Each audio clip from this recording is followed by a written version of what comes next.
Jaya Sri Krishna Chaitanya Prabhu Nityananda Shri Advaita Gadadhar Shivasari Gaur Bhakta Vrinda.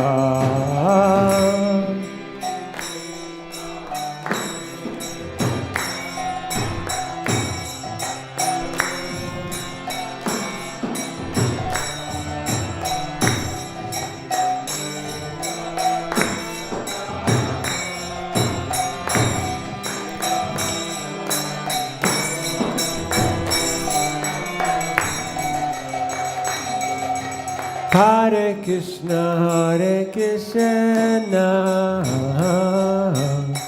Krishna Krishna, Hare Hare, Hare Rama, Hare Rama, Rama Rama, Hare Hare, Hare Krishna, Krishna Krishna, Hare.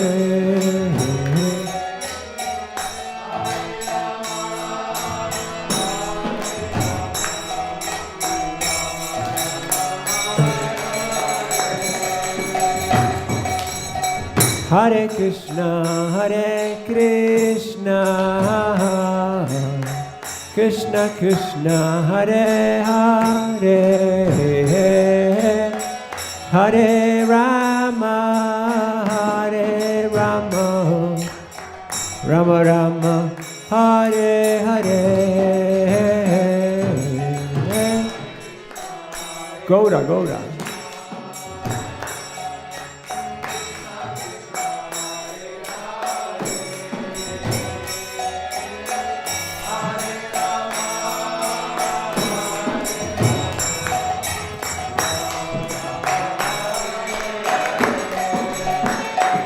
Hare Krishna, Krishna Krishna, Hare Hare, Hare Rama, Rama Rama, Hare Hare. Haribol.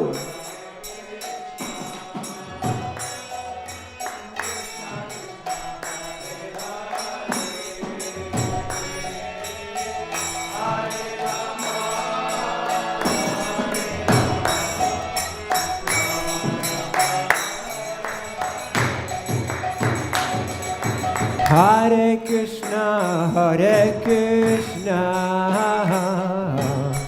Krishna Krishna, Hare Hare, Hare Rama, Rama Rama, Hare Hare.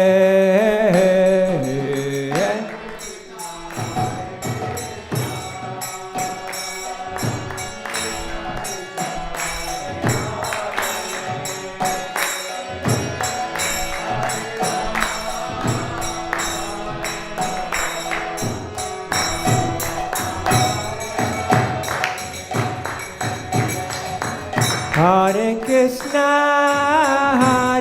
Krishna, Krishna Krishna, Hare Hare, Hare Rama, Rama Rama, Hare Hare, Hare Krishna, Krishna Krishna, Hare Hare.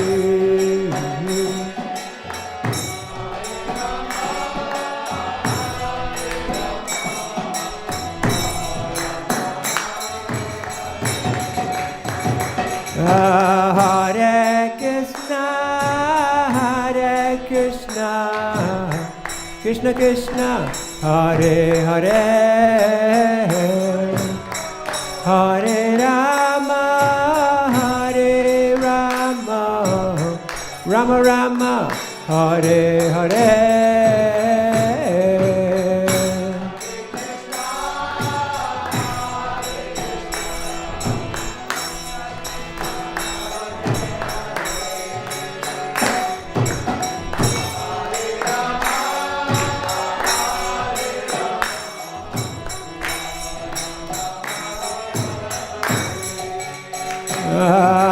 Hare Krishna, Hare Krishna, Krishna Krishna, Hare Hare,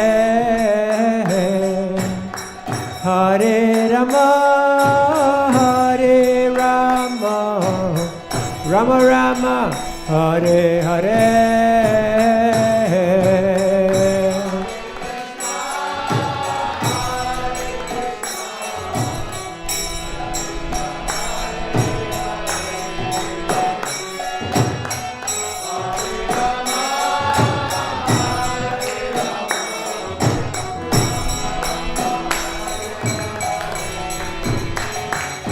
Hare Krishna, Hare Krishna,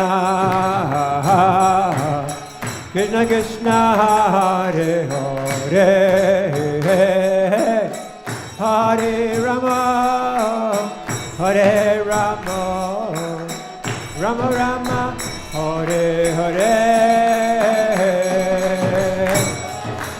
Hare Krishna, Krishna Krishna, Hare Hare, Hare Rama, Hare Rama.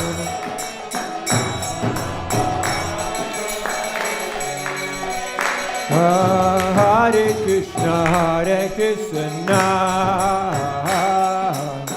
Krishna Krishna, Hare Hare, Hare Rama, Hare Rama, Rama Rama, Hare Hare.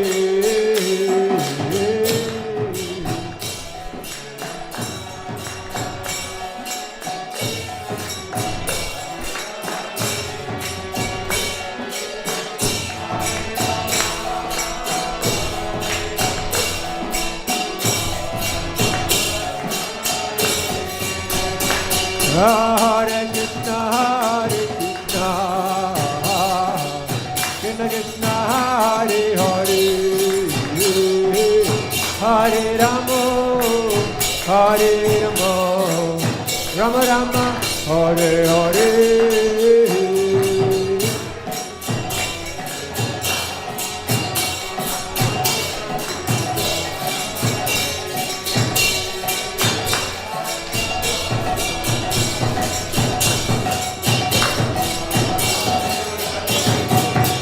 Hare Krishna, Hare Krishna,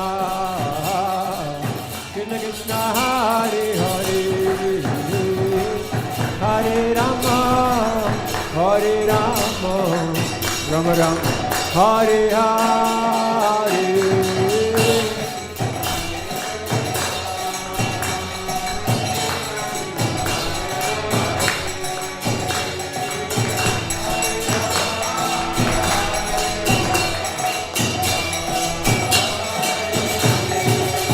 Hare Krishna, Hare Krishna, Krishna Krishna, Hare Hare, Hare Rama, Hare Rama, Ram Ram, Hare Hare.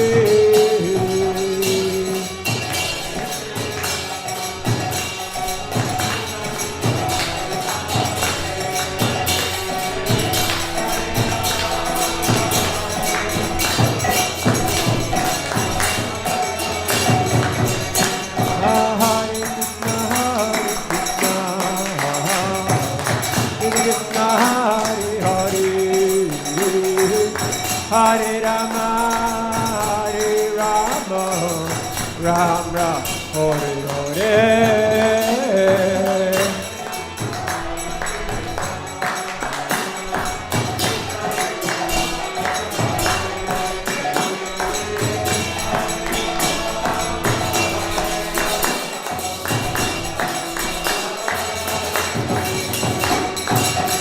Krishna,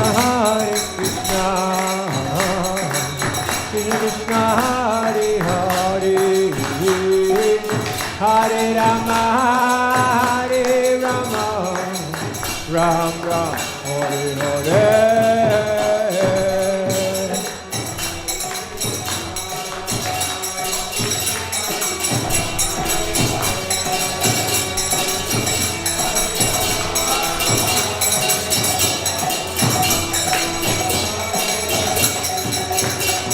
Hare Krishna, Krishna Krishna, Hare Hare,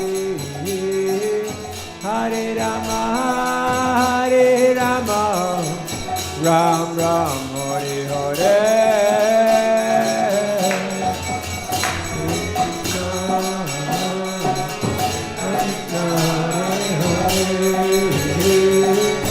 Hare Rama,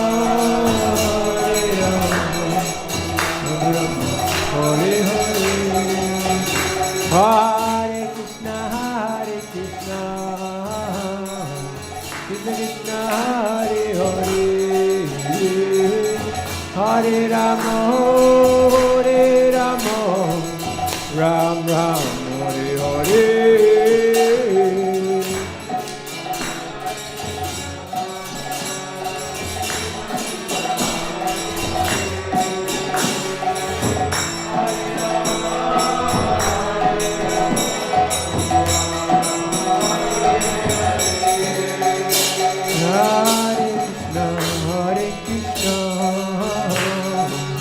Krishna Krishna, Hare Hare, Hare Rama, Rama Rama, Hare Hare.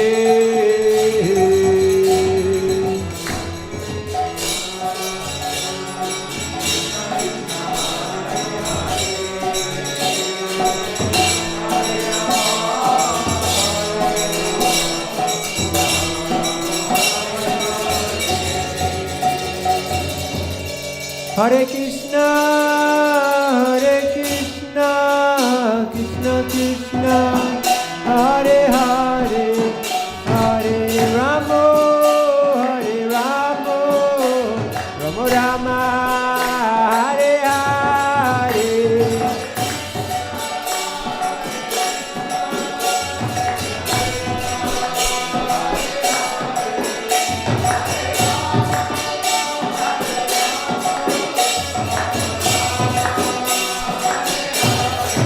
Hare Krishna, Krishna Krishna, Hare Hare, Hare Rama, Rama Rama,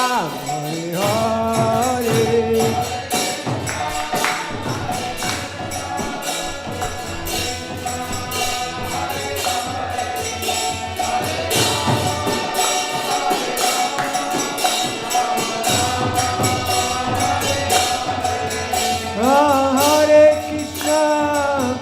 Hare Krishna, Krishna Krishna, Hare Hare, Hare Rama, Rama Rama, Hare Hare.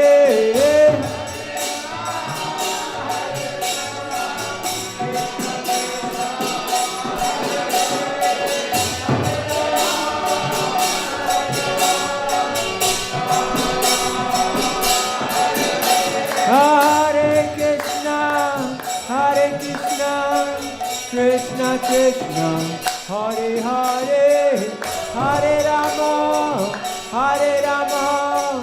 Rama Rama, Hare Hare. Why? So is the Guru Puja now. Yes. Bring the plate. Hare Krishna, Krishna Krishna, Hare Hare, Hare Rama, Rama Rama, Hare Hare.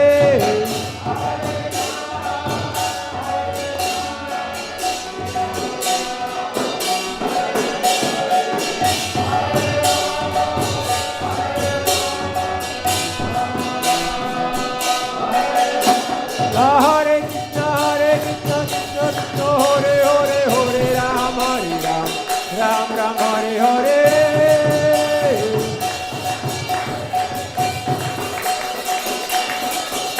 Hare Krishna, Krishna Krishna, Hare Hare, Hare Ram, Ram Ram, Hare Hare.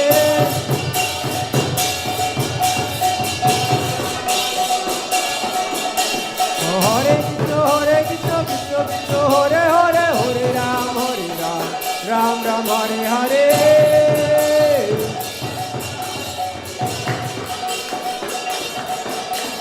Hare Krishna, Krishna Krishna, Hare Hare, Hare Ram, Ram Ram, Hare Hare.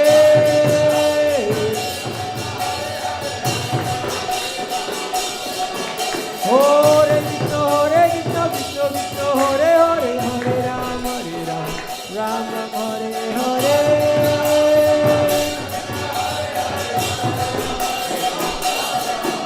Hare Krishna, Krishna Krishna, Hare Hare, Hare Ram, Ram Ram, Hare Hare.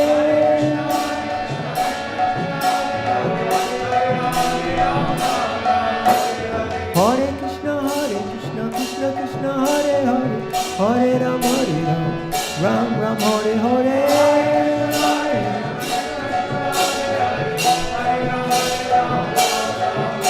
Hare Krishna, Krishna Krishna, Hare Hare, Hare Ram, Ram Ram, Hare Hare.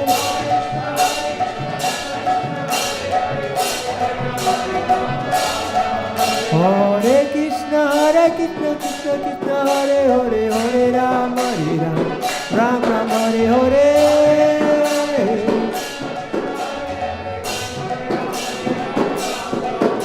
Hare Krishna, Krishna Krishna, Hare Hare, Hare Ram, Ram Ram, Hare Hare. Hare Krishna, Krishna Krishna, Hare Hare, Hare Ram, Ram Ram, Hare Hare.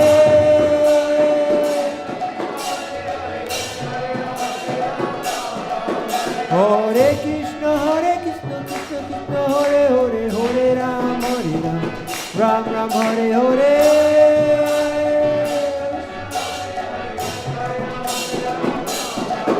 Hare Krishna, Krishna Hare Hare, Hare Ram, Ram Ram, Hare Hare.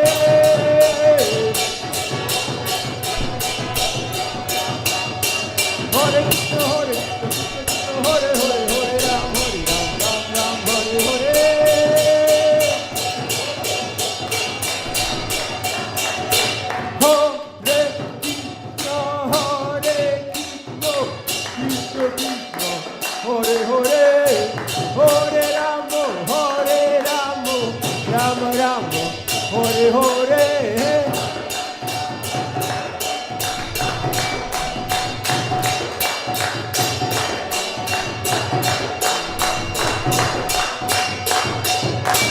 Nitai Gaura Hari Bol, Hari Bol, Hari Bol, Nitai Gaura Hari Bol.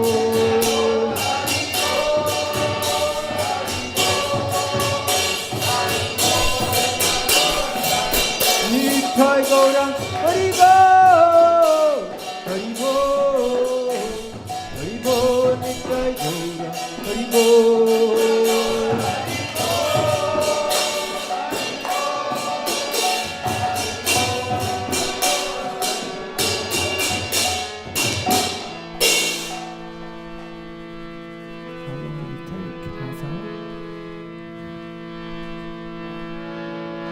So where's the plan?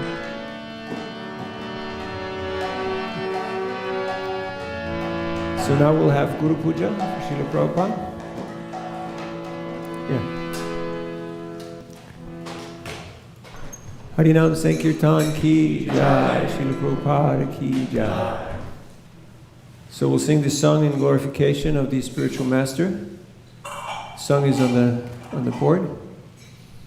First we'll chant Namah Shreshtam Manumapi Sachiputra Matra Swarupam Sri Rupam Tasyagrajam Urupurim Maturim Goshtavatim Radha Kundam Girivaram Mahoradikam Ravasham Prapto yasya pratita kripaya Sri Gurum tam natosmi.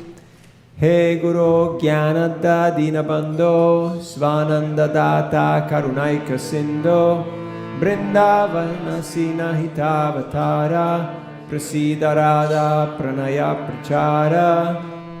He Dinabandho Karunaika Sindho Kuru Prasadam Mai Mandamudhe Laksha Parade Bahupapagade Tatpada Padme Stumatischa Krishne.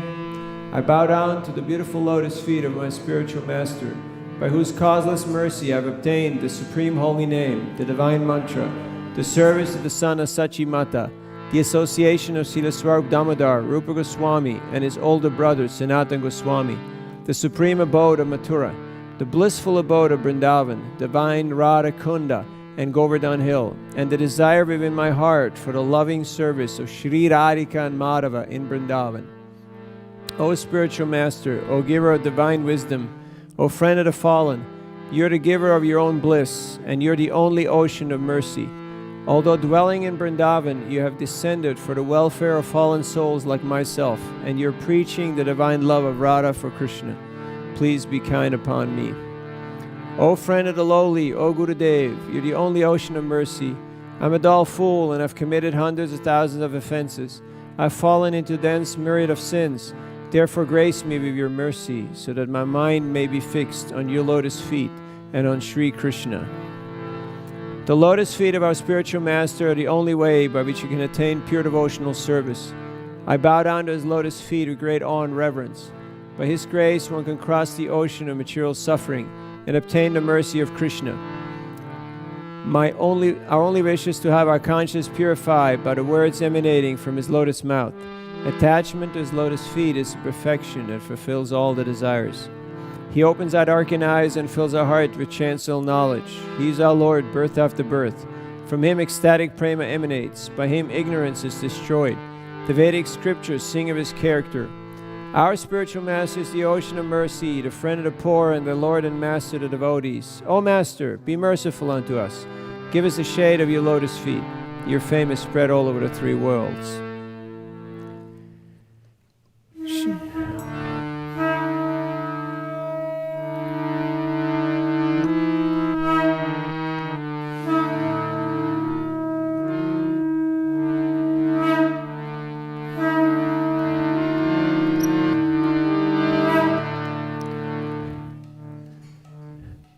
Can you take the japa mala? Shri Guru Charana Padmaha Kevala Bhakati Samaha.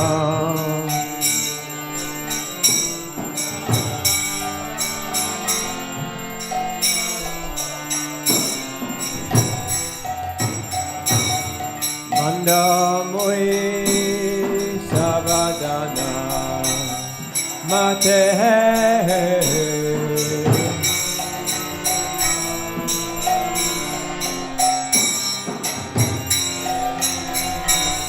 Yahara Prasadi Bahai Ye Bhavatoriyo Jahai.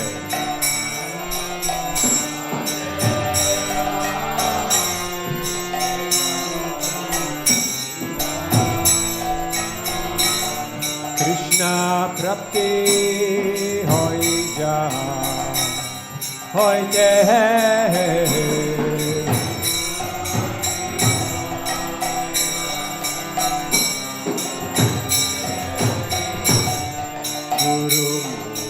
Padma Vakyaha Chitete Koriyo Aikyaha.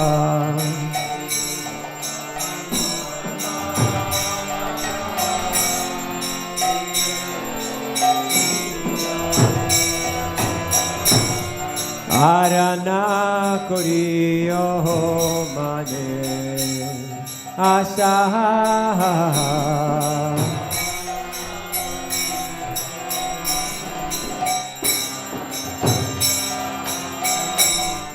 Shri Guru Charane Gati Aise Utama Gati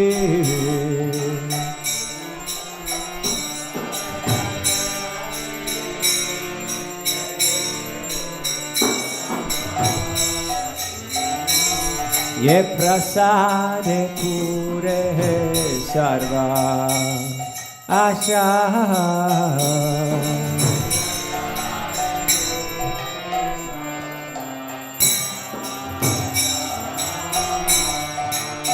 Sakuran dilo jai Jan Jan Prabhu se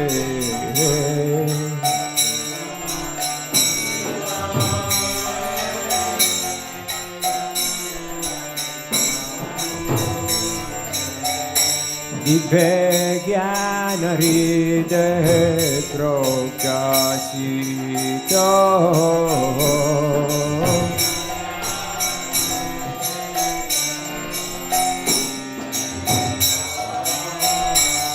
Prema Bhakti Jaha Hoite Avidya Vinasa Jate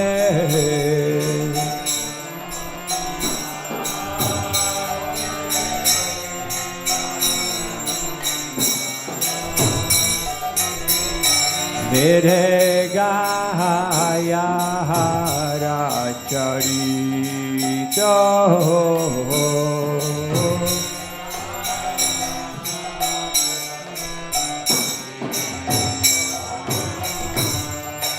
Guru Karuna Sendo Adama Janara Bandhu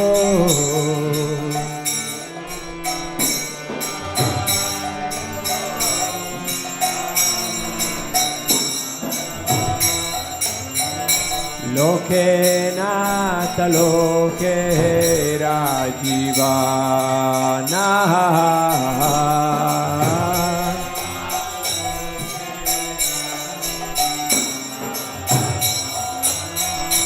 Aha Prabhu karo daya deho more parachaya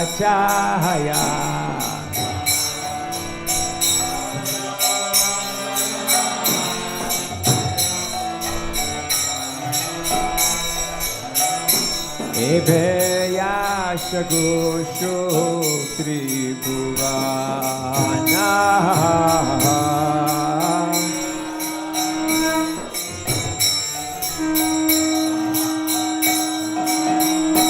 Jaya Prabhupada Prabhupada Prabhupada Jaya Prabhupada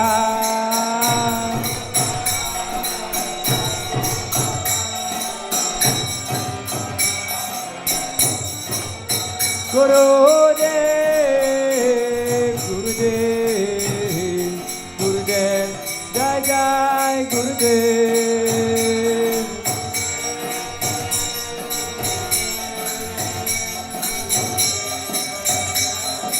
Nitai Gaura Haribo, Haribo, Haribo, Nitai Gaura Haribo.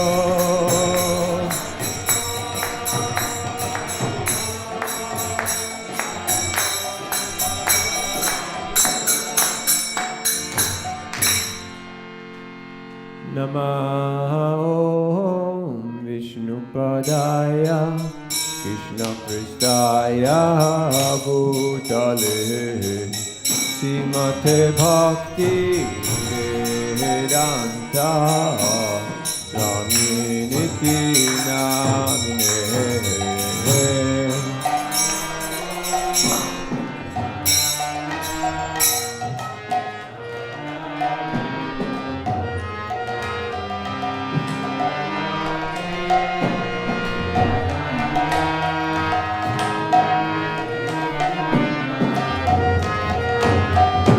Namaste Saraswati Devi Gauravani Pracharine Nirvishesha Shunyavadi Shatyare Shatarine.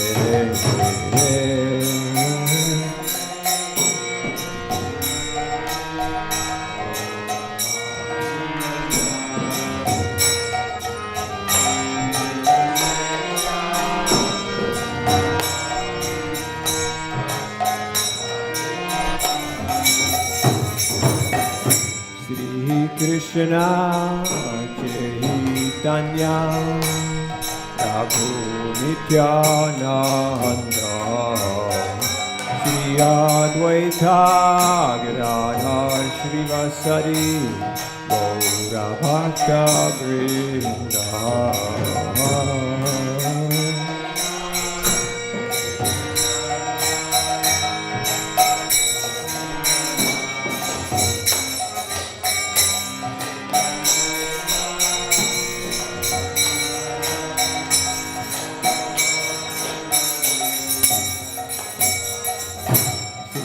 Krishna Chaitanya Prabhu Nityananda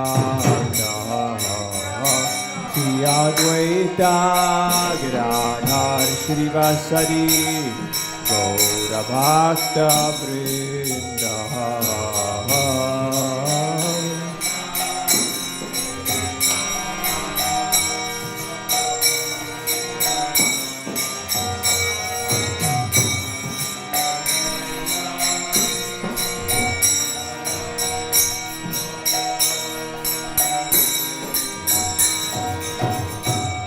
Hare Krishna, Krishna Krishna, Hare Hare, Hare Rama, Rama Rama, Hare Hare.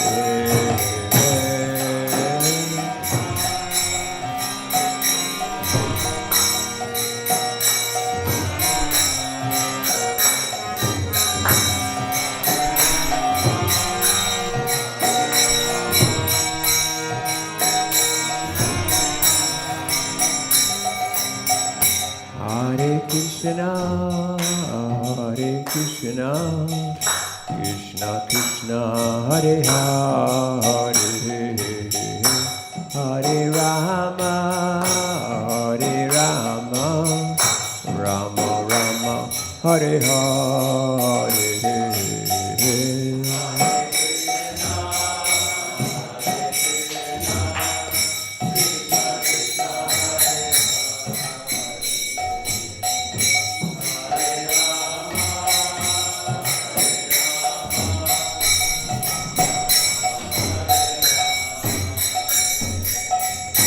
Hare Krishna, Krishna Krishna, Hare Hare, Hare Rama,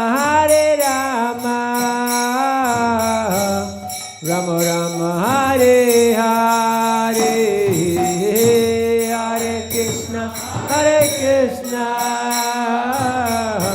Krishna Krishna, Hare Hare.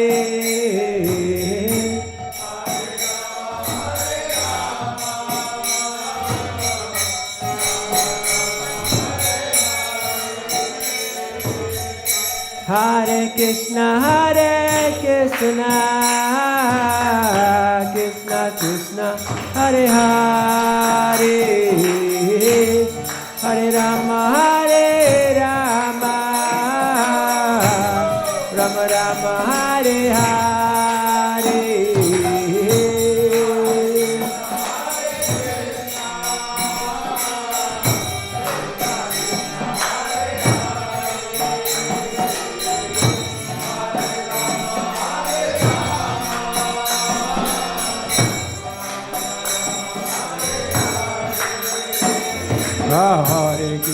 Hare Krishna, Krishna Krishna, Hare Hare, Hare Rama, Rama, Hare Hare.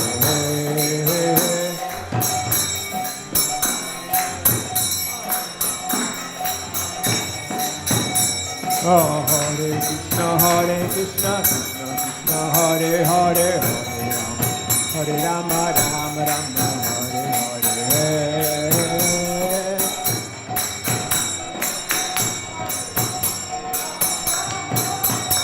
Hare Krishna, Krishna Krishna, Hare Hare, Hare Rama, Rama Rama, Hare Hare. Let's go.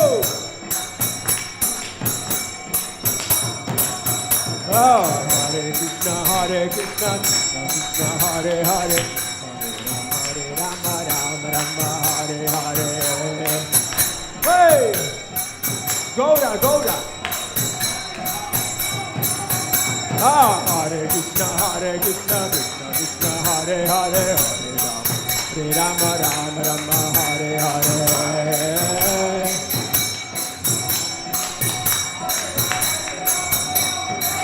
Oh, Hare Krishna, Krishna Krishna, Hare Hare, Hare Ram, Ram Ram, Hare Hare.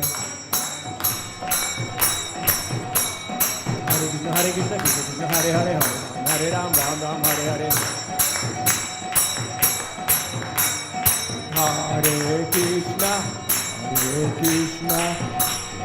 Krishna Hare Hare, Hare Rama, Rama Rama, Hare Hare.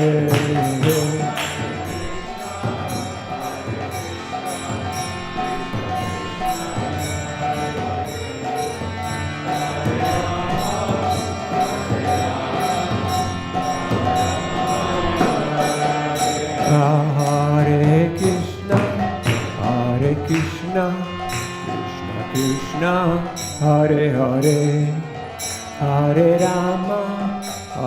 Rama, Rama Rama, Hare Hare.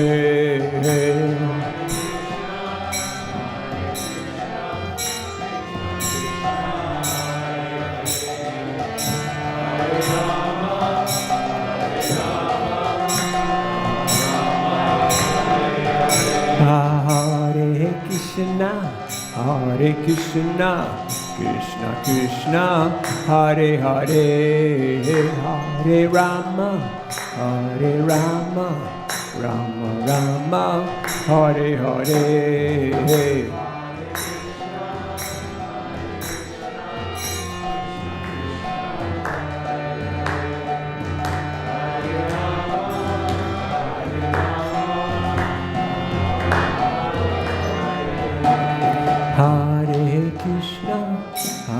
Krishna, Krishna Krishna, Hare Hare, Hare Rama,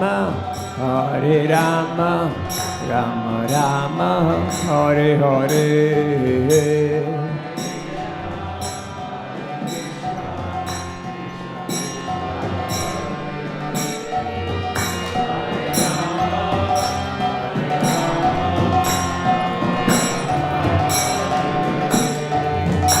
Hare Krishna, Krishna Krishna, Hare Hare, Hare Rama, Rama Rama, Hare Hare.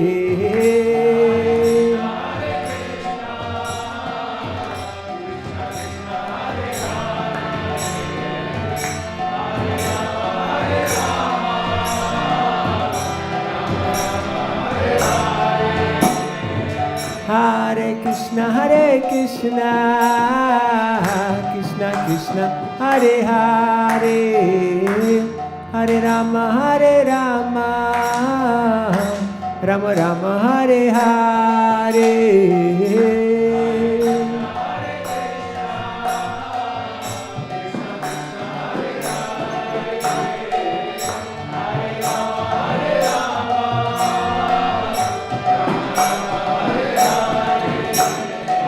Hare Krishna, Krishna Krishna, Hare Hare, Hare Rama, Rama Rama, Hare Hare.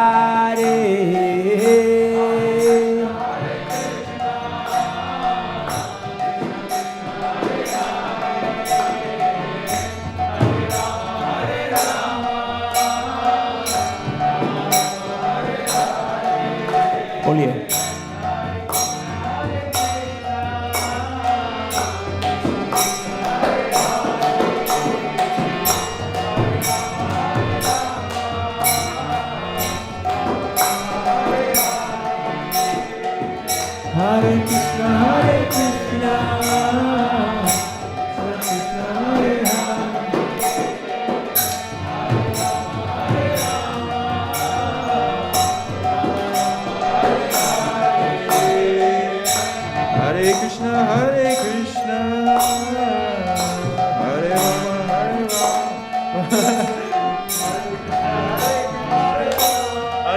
Hare Krishna, Hare Hare, Krishna Krishna, Hare Hare, Hare Rama,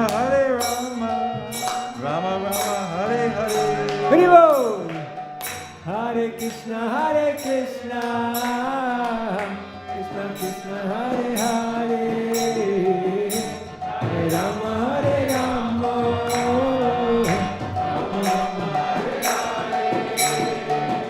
Hare Krishna, Krishna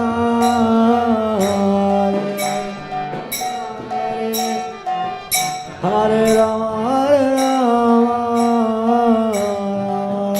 Hare Hare. Hare Bol.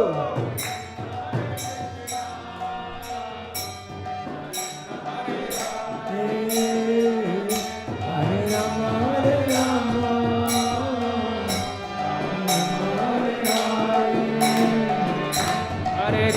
Hare Krishna, Krishna Krishna, Hare Hare, Hare Rama, Rama Rama, Hare Hare. Hare Krishna, Krishna Krishna, Hare Hare, Hare Rama,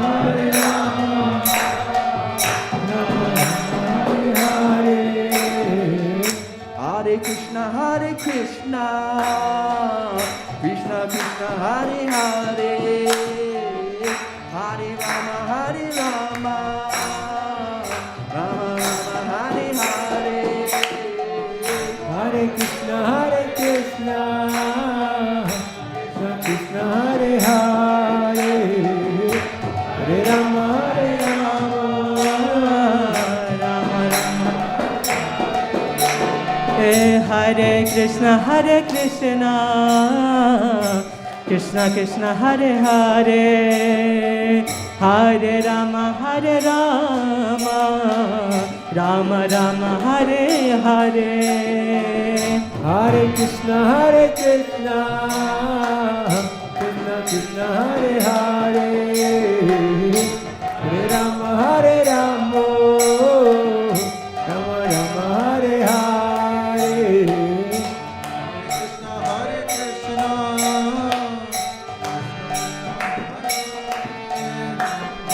Hare Rama, Rama Rama, Hare Hare. Hare Krishna, Hare Hare,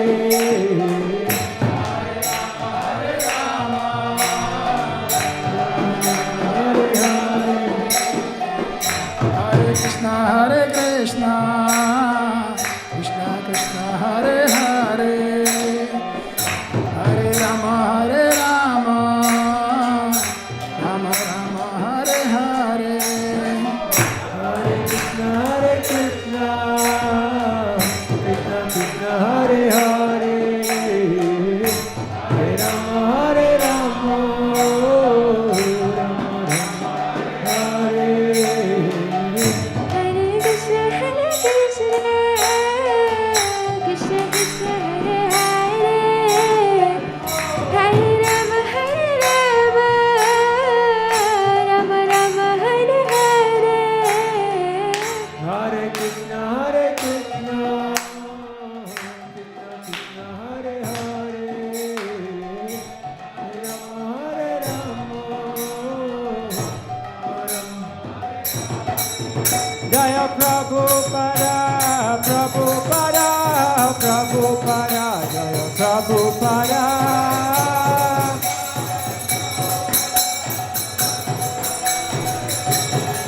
Prabhupada, Prabhupada, Prabhupada, Jaya Prabhupada.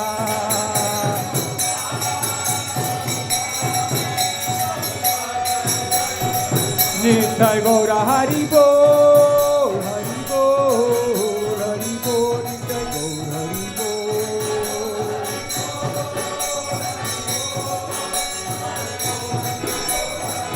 Nitai Gaura Hari Bol, Hari Bol, Hari Bol, Gaura Hari Bol.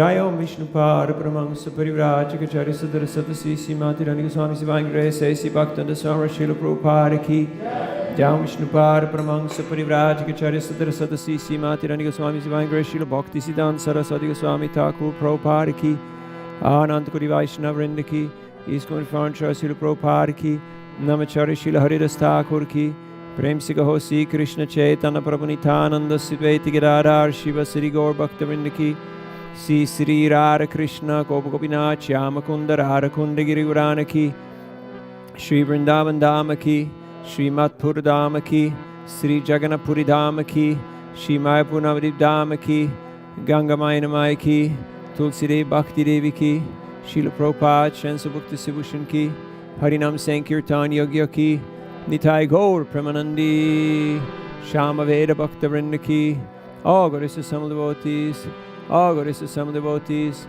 all goddesses, some devotees, all goddesses, Sisi Guru and Gauranga Srila Prabhupada Ki Jai Ho.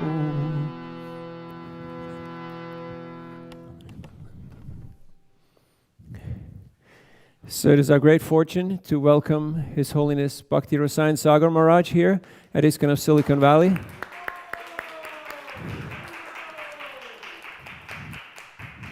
Maharaj is a dear friend and disciple of His Holiness Indradyumna Swami Maharaj, and he has come here to share the wisdom of Krishna consciousness with us. So we're very fortunate to have him. He's a progressive preacher who is sharing Krishna consciousness all over the world. So please take advantage of his association. He will enlighten us on the Vedic wisdom. Hare Krishna.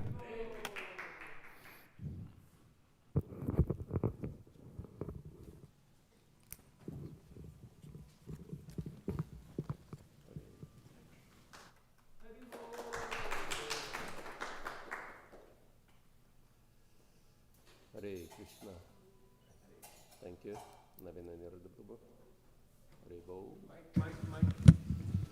Hare Krishna. Now it's working.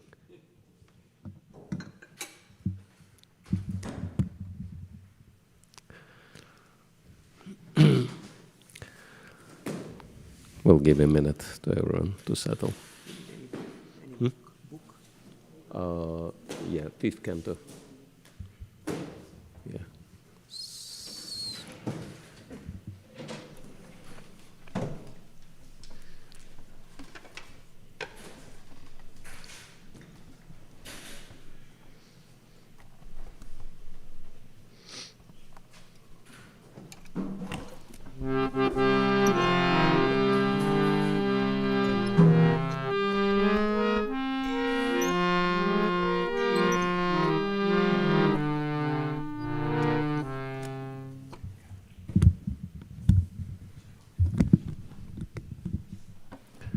Hare Krishna.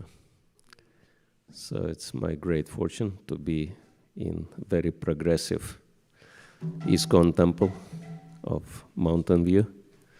See all of you again. And hopefully, if I could do any small service for you, I'll be very happy. So we'll chant Jai Radha Madhava traditionally and read from Srimad Bhagavatam and have a discussion on the subject.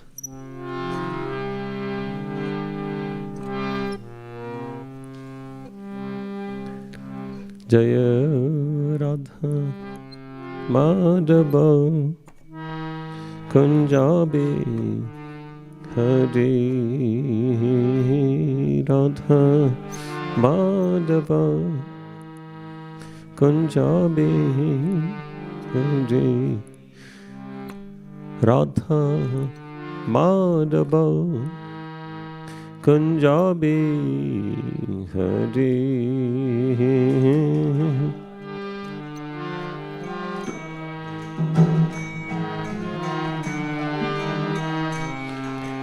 Gopidana Vallabha Girivarathari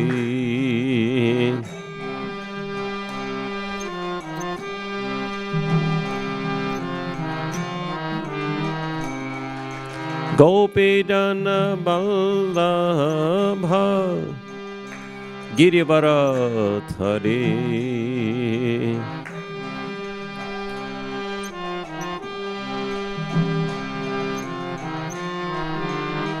Yashodanandana Braja Janaranjana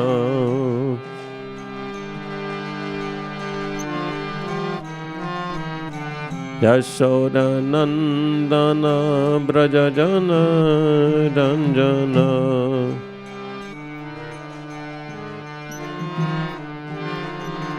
Yamuna Tira Banachare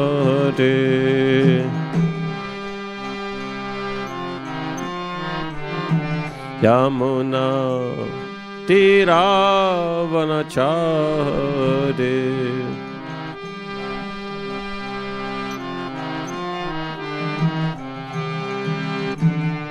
Radha Madhava Kunjabi Hari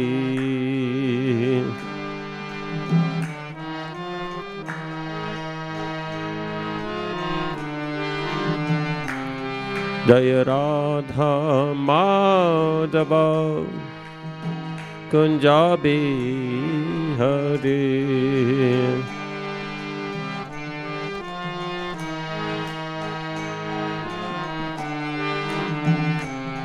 Hare Krishna, Krishna Krishna, Hare Hare, Hare Rama, Rama Rama, Hare Hare.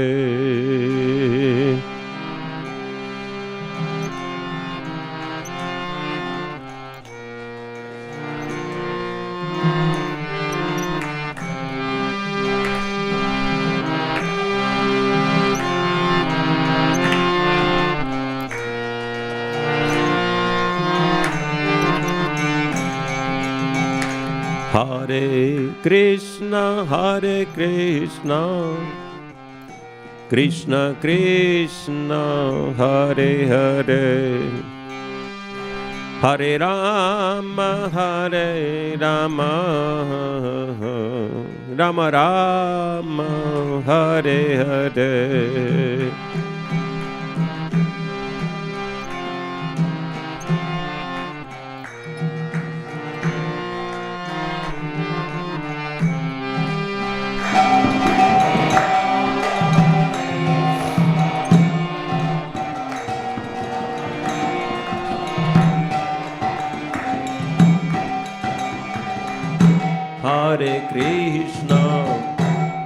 Hare Krishna, Krishna Krishna, Hare Hare, Hare Rama,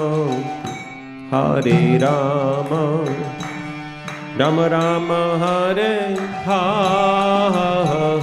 Hare, Hare Krishna.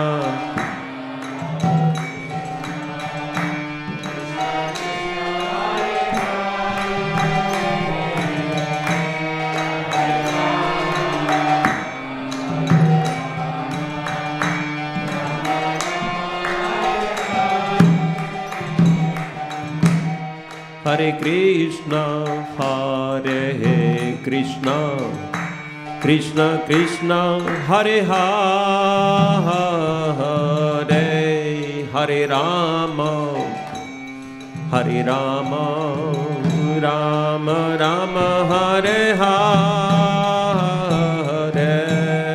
Hare Krishna.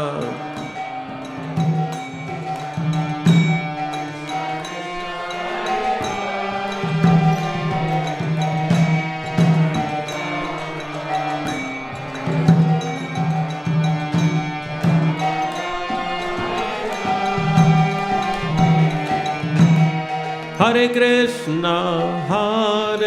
Krishna, Krishna Krishna, Hare Hare, Hare Rama,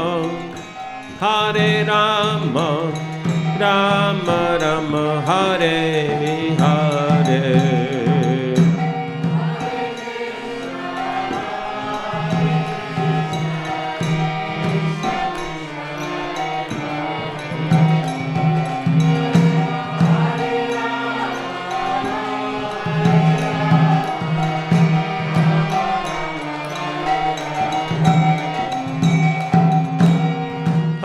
Krishna, Hare Krishna, Krishna Krishna, Hare Hare, Hare Rama, Hare Rama, Rama Rama, Hare Hare.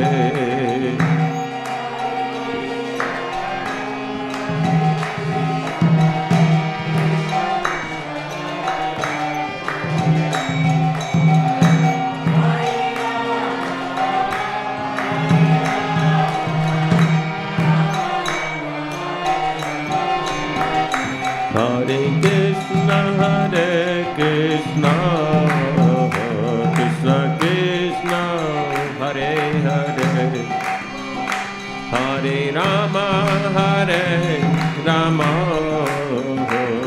Rama Rama, Hare Hare.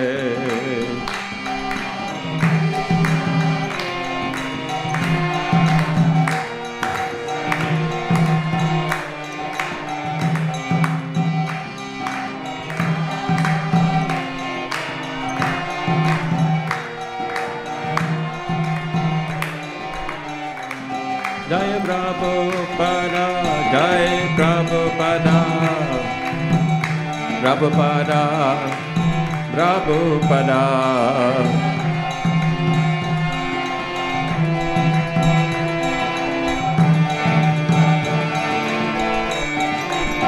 Prabhupada, Prabhupada, Prabhupada, Jai Prabhupada.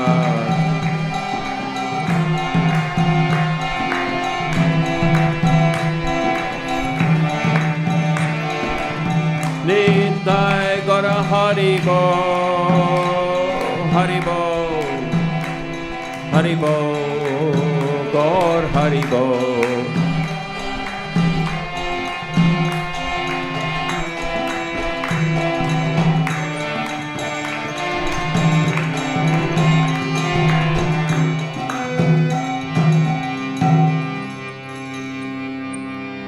Shri हरिनाम संकीर्तन यज्ञ की जय, श्री श्री राधा मदन मोहन की जय, श्री गौरंग महाप्रभु की जय, अंग्रेज भक्ति वेदांत स्वामी श्री प्रभुपाद की जय, ISKCON गुरु वृंद की जय, समवेत भक्त वृंद की जय. All glories to the assembled devotees. Nitai Gaur Premanande. Om Gyantimirandasya Gyanandana Shalakaya Chakshuranmiritam Gyana Tasmai Shri Gurave Namaha. Shri Chaitanya Manobishtam Sthapitam Yena Bhutale Swayam Rupa Kadamayam Danati Svapadantikam Vandeham Shri Guru Shri Yutapadakamalam Shri Gurun Vaishnavamscha Shri Rupam Sagrajatam Sahagana Raghunatanvitam Tam Sajivam Sadvaitam Savadutam Parijana Sahitam Krishna Chaitanya Devam Shri Radha Krishna Padam Sahagana Lalita Shri Vishakhanvitamscha. He Krishna Karuna Sindhu Dinabandhu Jagatpate Gopisha Gopika Kanta Radha Kanta Namostute Tapta Kanchana Gaurangi Radhe Vrindavaneshwari Vrishabhanam Sutta Devi Pranamami Hari Priye Vanchakalpatarubhyascha Kripa Sindhubevacha Patitanam Pavanebhyo Vaishnavebhyo Namo Namaha Nama Om Vishnu Padaya Krishna Prestaya Bhutale Srimati Bhakti Vedanta Swami Niti Namine Namaste Saraswati Devi Gauravani Pracharine Nirvishesha Shunyavadi Paschatya Deshatarine Shri Krishna Chaitanya Prabhu Nityananda Shri Advaita Gadadhar Shivasati Gaur Bhakta Vrinda Hare Krishna Krishna Krishna Hare Hare Hare Rama Rama Rama Hare Hare Potai Mahatpirema Puro Vibur Nirmaya Kshetiyada Mushapurusha Bhungte ganan sadasa sadasatmakaya bhang krishishta bhagavan vachamsi me. Om Namo Bhagavate Vasudevaya.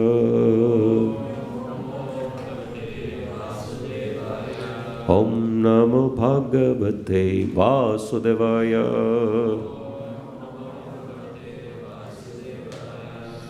Om Namo Bhagavate Vasudevaya.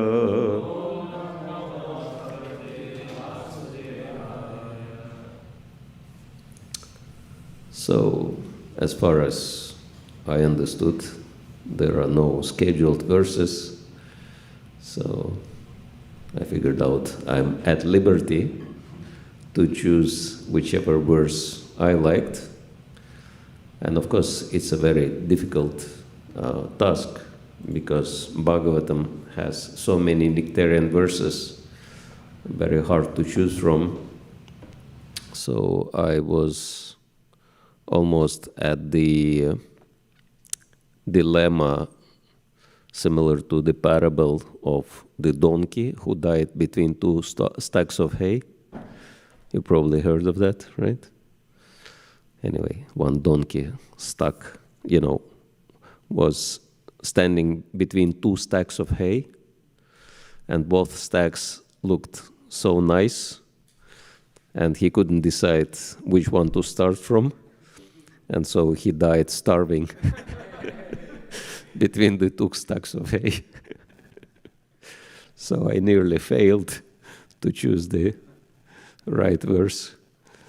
But anyway, I suppose many of us who've been studying Bhagavatam for years, like Navin Niradhaprabhu, one bright example, we have our favorite verses from Bhagavatam, and more than one. But there is one which is very relevant to our today's topic, which is preaching Krishna consciousness. And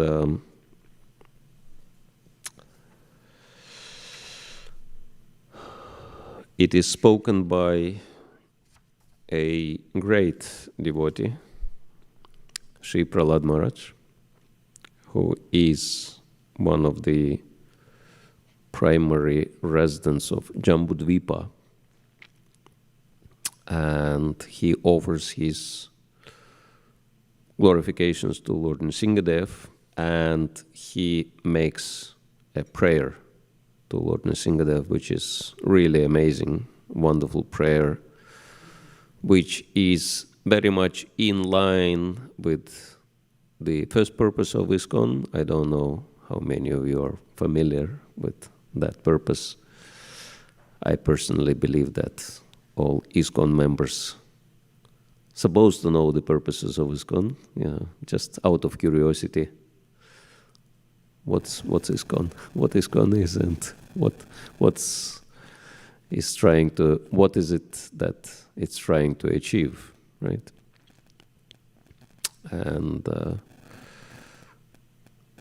let me see how many of you know the first purpose of ISKCON. Okay, at least a couple of people do know. That is to systematically propagate spiritual knowledge to society at large and teach all peoples the techniques of spiritual life in order to check the imbalance of values in life and achieve real unity and peace in the world. So pretty ambitious and big purpose. And as we know, well, apparently Srila Prabhupada formulated it in a bit of a different way. Originally he had 14 very interesting purposes, which he entitled as Constitution of Association. But then apparently nobody really knows what happened for the sake of, registering ISKCON as a legal entity that was too many purposes. So whether Srila Prabhupada shortened it himself or devotees helped him, we don't know, but then it came to the 7 purposes of ISKCON, which are quite well known nowadays. And this is the first purpose, and whether Srila Prabhupada reformulated it himself or approved the formula made by other devotees, one way or the other, it's coming from him. And so everything which is coming from our founder Acharya, as we understand, is authorized, is the exactly following in the footsteps of great Vaishnavas of the past. And so when we will reflect on this particular verse, today's verse, which is Canto 5, Chapter 18, Text 9, Jai Shri Shri Radha Madan Mohan Ki Jai, Shri Gauranga Mahaprabhu Ki Jai. So I wanted you to compare the two, the first purpose of ISKCON and this particular text, this particular prayer. And I'm quite sure you will see where Srila Prabhupada is coming from. All right, so the text is on the screen and we can chant responsively. Let's do one word at a time first. Swasti astu vishvasya kalaha prasidatam dhyayantu bhutani shivam mitho diya manas cha badram bhajatat adhokshaje aveshyatam no matir api ahaituki swastyastu vishvasya kala prasidatam swastyastu vishvasya kala prasidatam dayantu bhutani shivam mithodya dayantu bhutani shivam mithodya manascha bhadram bhajata dadokshaje manascha bhadram bhajata dadokshaje abheshyatam namatirapyahaituke abheshyatam namatirapyahaituke swastyastu vishvasakala prasidatam dayantu bhutani shivam mithodya manascha bhadram bhajata dadokshaje abheshyatam namatirapyahaituke. Please.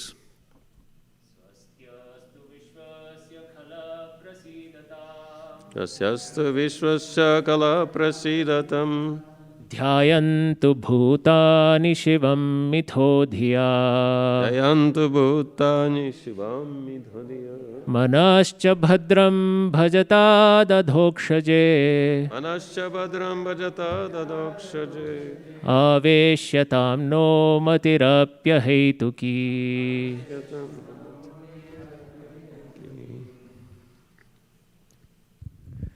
स्वस्ति अस्तु विश्वस्य खला प्रसीदताम्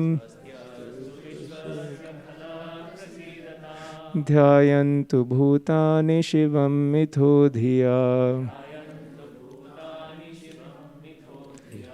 मनश्च भद्रं भजता ददोक्षजे आवेश्यतां no मतिरपि अहेतुकी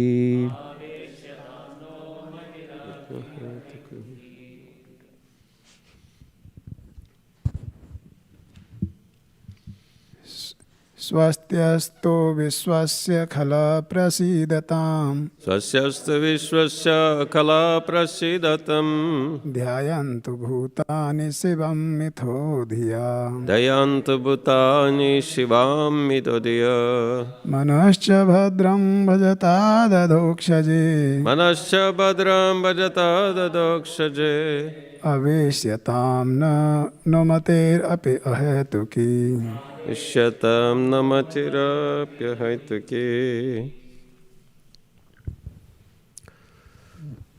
Anyone else? Ladies, if you want to try.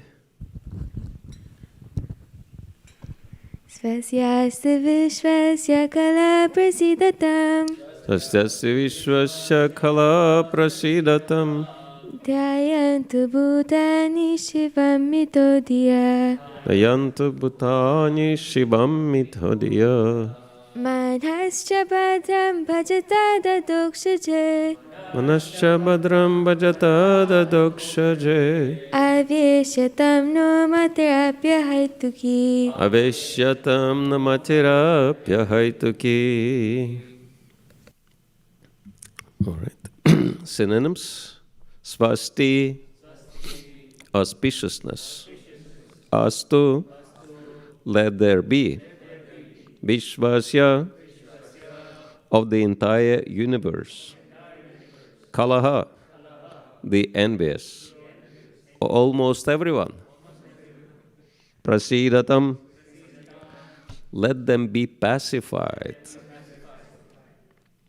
Dayantu, let them consider. Bhutani, all the living entities. Shivam, auspiciousness. Mittaha, mutual. Dhiya, by their intelligence. Manaha, the mind. Cha, and. Badram, calmness. Bhajatat, let it experience. Adhokshaje, in the Supreme Personality of Godhead, who is beyond the perception of mind, intelligence, and senses. Aveshyatam, let it be absorbed. Naha, our. Matihi, intelligence. Api, indeed. Ahaituki, without any motive. Translation purpose by His Divine Grace A.C. Bhaktivedanta Swami Srila Prabhupada Ki Jai. May there be good fortune throughout the universe, and may all envious persons be pacified. May all living entities become calm by practicing Bhakti Yoga, for by accepting devotional service they will think of each other's welfare. Therefore, let us all engage in the service of the Supreme Transcendence, Lord Sri Krishna, and always remain absorbed in thought of Him. So let me see how many of you can parallel that verse with the first purpose of ISKCON. Okay, good. Purport. The following verse describes a Vaishnava. Vanchakalpa tarubhyascha kripa sindhubhyevacha patitanam pavanebhyo vaishnavebhyo namo namaha. Just like a desired tree, a Vaishnava can fulfill all the desires of anyone who takes shelter of his lotus feet. Prahlad Maharaj is a typical Vaishnava. He prays not for himself, but for all living entities, the gentle, the envious, and the mischievous.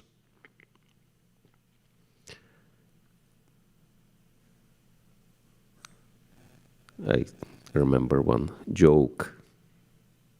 You know, in Israel, which is the spiritual capital for all the followers of Abrahamic religions, Judaism, Islam, and Christianity. There is the remains of the first temple, and there is only one wall left, and it's called Wailing Wall, the Wailing Wall, famous. And so many people come to pray at this wall. We've been there, and Navin Nirada Prabhu also been there, seen that. And so the joke goes as follows, that one man goes to the Wailing Wall and prays very intensely. And then after he comes out, a reporter comes to him and is asking, so what is it you are praying for, so ardently? And the man says, well, I was praying for peace in the world, for happiness of all living beings, for everyone's prosperity. For how many years, for how long you are doing that? And the man says, every single day for 50 years. Wow, that's amazing. And so, how does it make you feel? And the man says, it makes me feel as if I am talking to the wall. So many prayers and peace and unity are not really happening, and happiness, etc. But of course, what is the difference between these kind of prayers and the prayers of these great devotees like Prahlad Maharaj and Srila Prabhupada? That they are not only praying, but they are also making an effort, practical effort, to make it happen. Because it's not just by prayers, right? Something might happen, but we have to also make an effort. Like a very practical example, you might, because prayer is like a desire, right? It's an expressed desire. And so many people are desiring wealth in their lives. And it may happen that such a person which desires wealth and prays for the wealth comes across maybe a suitcase full of packs with $100 bills, right? Very rarely, but a possibility is there. But still, if you consider, even such a person will still have to make an effort to bend down and pick up the suitcase and bring it home. At least this minimum kind of work is required. And of course, the greater the prayer is, the greater the desire is, the greater should be the effort. And sometimes, there are two kinds of people. One is materialistic people who say that if we have to make an effort, why do we have to pray to God? We'll just do it ourselves. We don't need any God in our lives.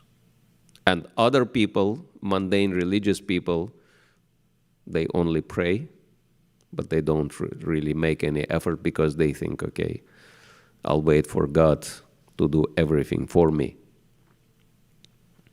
I think Arjuna in Bhagavad Gita in the beginning was in that category, right? He didn't want to fight. He wanted Krishna to make all the arrangements. So, and then of course the entire Bhagavad Gita is meant to dispel that misunderstanding, that we still have to make a lot of effort, and the greater the cause, the goal, the greater the effort should be. And Krishna conscious understanding, yes, we have to make a lot of effort if we want to achieve something, but understand at the same time that the ultimately results are coming from the Supreme Lord. Because if only effort could give us the results, in Russia they joke that if the hard work alone is sufficient to make someone successful, then the donkey would be the most successful of all living entities, right? Because there is no one who is working harder than donkey, but obviously not. Something else is required, and first of all, fine intelligence, which is given by the Lord. And so we can understand that both things are really important in our lives. And first should come the effort. Like, the example of Mother Yashoda in Damodar Leela. She made so much effort to bind Krishna. In the beginning, she was not thinking it would be that hard. But then she realized she cannot do it. And she became so desperate that she started actually praying to Lord Narayan, please help me, my dear Lord, to bind Krishna. She was not thinking she would require prayer for that one. Seems to be pretty easy job, right? But then she realized it's not. And so once she prayed, Acharyas are saying that Narayan heard her prayers and Krishna became bound by the ropes. Of course, her prayers didn't have to reach too far because Narayan was right in front of her. But anyway, that she made a lot of effort and prayed a lot before she could achieve the result, which was actually impossible, right? If we think about it. But Krishna can make even impossible possible if we follow these two. If we endeavor a lot and pray a lot, and then even impossible can become possible. So this is the difference between sentimental religionists who are just praying but not really doing anything, and Vaishnavas who are making a lot of effort and prayer as well. Okay, so continuing with the purport, Srimad Bhagavatam and Bhagavad Dharma are meant for persons who are completely free of envy. Parama Nirmatsaranam. And I think many of you who know Bhagavatam would recognize the second verse of Bhagavatam, Dharma Projita Koitavatra Paramo Nirmatsaranam Satam. So this is where it's coming from. Therefore, Prahlad Maharaj prays in this verse, Kala Prasidatam, may all the envious persons be pacified. The material world is full of envious persons, but if one frees himself of envy, he becomes liberal in his social dealings and can think of others' welfare. Anyone who takes up Krishna consciousness and engages himself completely in the service of the Lord cleanses his mind of all envy. Manascha bhadram bhajatad adokshaje. Therefore, we should pray to Lord Nrsingadev to sit in our hearts. We should pray, Bahir Nrsinga, Hridaya Nrsinga, let Lord Nrsingadev sit in the core of my heart. Killing all my bad propensities, let my mind become clean, so that I may peacefully worship the Lord and bring peace to the entire world. Srila Vishwanath Chakravarti Thakur has given us a very fine purport in this regard. Whenever one offers a prayer to the Supreme Personality of Godhead, one always requests some benediction from him. Even pure Nishkama devotees pray for some benediction, as instructed by Lord Sri Chaitanya Mahaprabhu in his Shikshashtakam. Ainanda tanuja kinkaram patitam mam vishame bhavam bhutau kripayatava padapankaja stita thuli sadrisham vichintaya. O son of Maharaj Nanda, Krishna, I am your eternal servitor, yet somehow or other I have fallen into the ocean of birth and death. Please pick me up from the ocean of death and place me as one of the atoms at your lotus feet. In another prayer, Lord Chaitanya says, Mama Janmani Janmani Shvare Bhavatad Bhaktir Ahaitu Kitvai. Life after life, kindly let me have unalloyed love and devotion at your Lordship's lotus feet. When Prahlad Maharaj chants Om Namo Bhagavate Narasimhaya, he prays for a benediction from the Lord, but because he is also an exalted Vaishnava, he wants nothing for his personal sense gratification. The first desire expressed in his prayer is Swasti Astu Vishvasya. Let there be good fortune throughout the entire universe. Prahlad Maharaj thus requested the Lord to be merciful to everyone, including his father, a most envious person. According to Chanakya Pandit, there are two kinds of envious living entities. One is a snake, and the other is the man like Hiranyakashipu, who is by nature envious of everyone, even of his father or son. Hiranyakashipu was envious of his little son Prahlad, but Prahlad Maharaj asked a benediction for the benefit of his father. Hiranyakashipu was very envious of devotees, but Prahlad wished that his father and other demons like him would give up their envious nature by the grace of the Lord and stop harassing the devotees. Kala prasidatam. The difficulty is that the kala, envious living entity, is rarely pacified. One kind of kala, the snake, can be pacified simply by mantras or by the action of a particular herb. Mantra aushadhi basha sarpa kalakena nivaryate. An envious person, however, cannot be pacified by any means. Therefore, Prahlad Maharaj prays that all envious persons may undergo a change of heart and think of the welfare of others.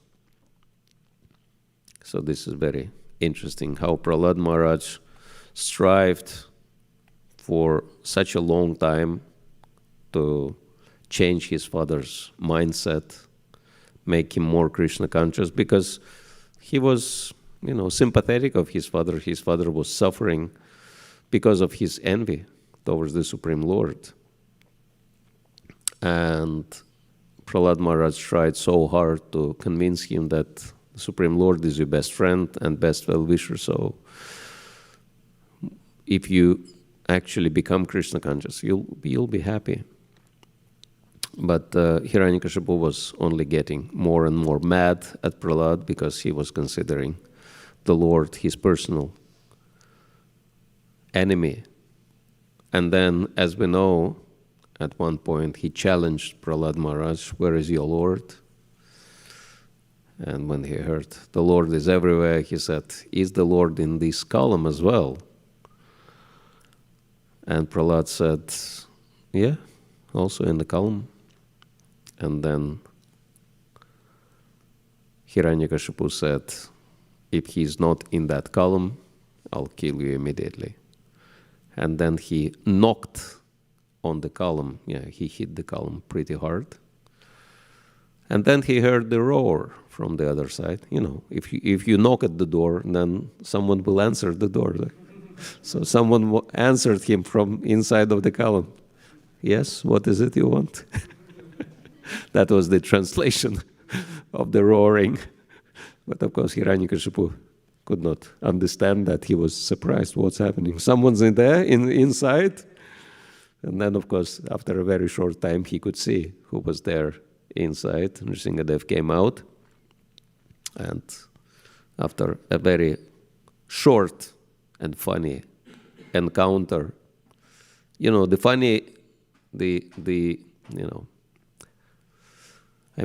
are different kinds of people, that some people like to tell jokes, other people like to hear jokes, but there is a very special category of people who participate in the joke. And so Hiranyakashipu was in that category. He made the joke out of himself because he was trying to fight Nrsingadev. And the guy was that serious. That's probably why he was dead at the end.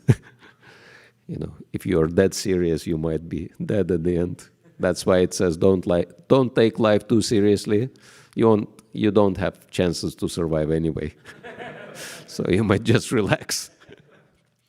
And so, he was that serious fighting with Nrsingadev. He was attacking him again, and again. And what was happening? Nrsingadev was catching him and throwing him away. Come on, relax, And then Hiranyakashipu was flying here, there, banging his head against the wall,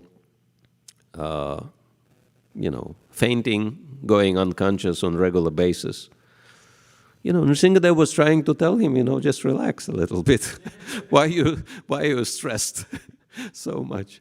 But then, Hiranyakashipu couldn't get the message. And, once he would regain his consciousness, he would attack the Lord again.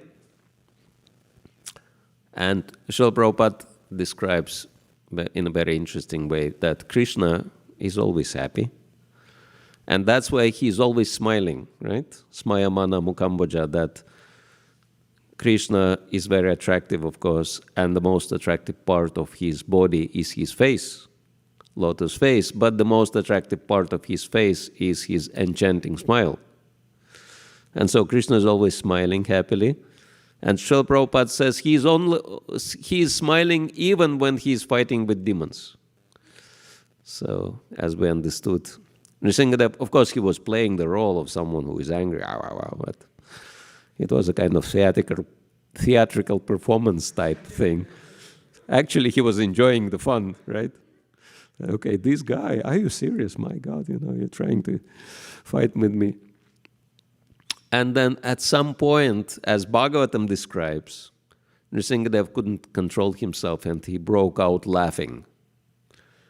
But of course, this is divine laughter of the Supreme Lord. And it was so deafening to Hiranyakashipu that he actually blocked his ears. He couldn't listen to it. And he was completely shocked to the point that he was paralyzed. He couldn't attack the Lord anymore. Ultimately, as Bhagavatam says, how Nrsingadev defeated Hiranyakashipu? By laughter. That's amazing, right? So many weapons the Lord has. And this is a really powerful weapon. Humor. And then he took Hiranyakashipu on his lap and he prepared himself, as Radhanath Maharaj likes to say, for the first surgical heart operation in the history of the universe. But, for Hiranyakashipu, it was not really fun, because he realized, oh my God, I'm dead. I'm as good as dead in here on the Lord's lap. And then he started panicking. And he started screaming and shouting.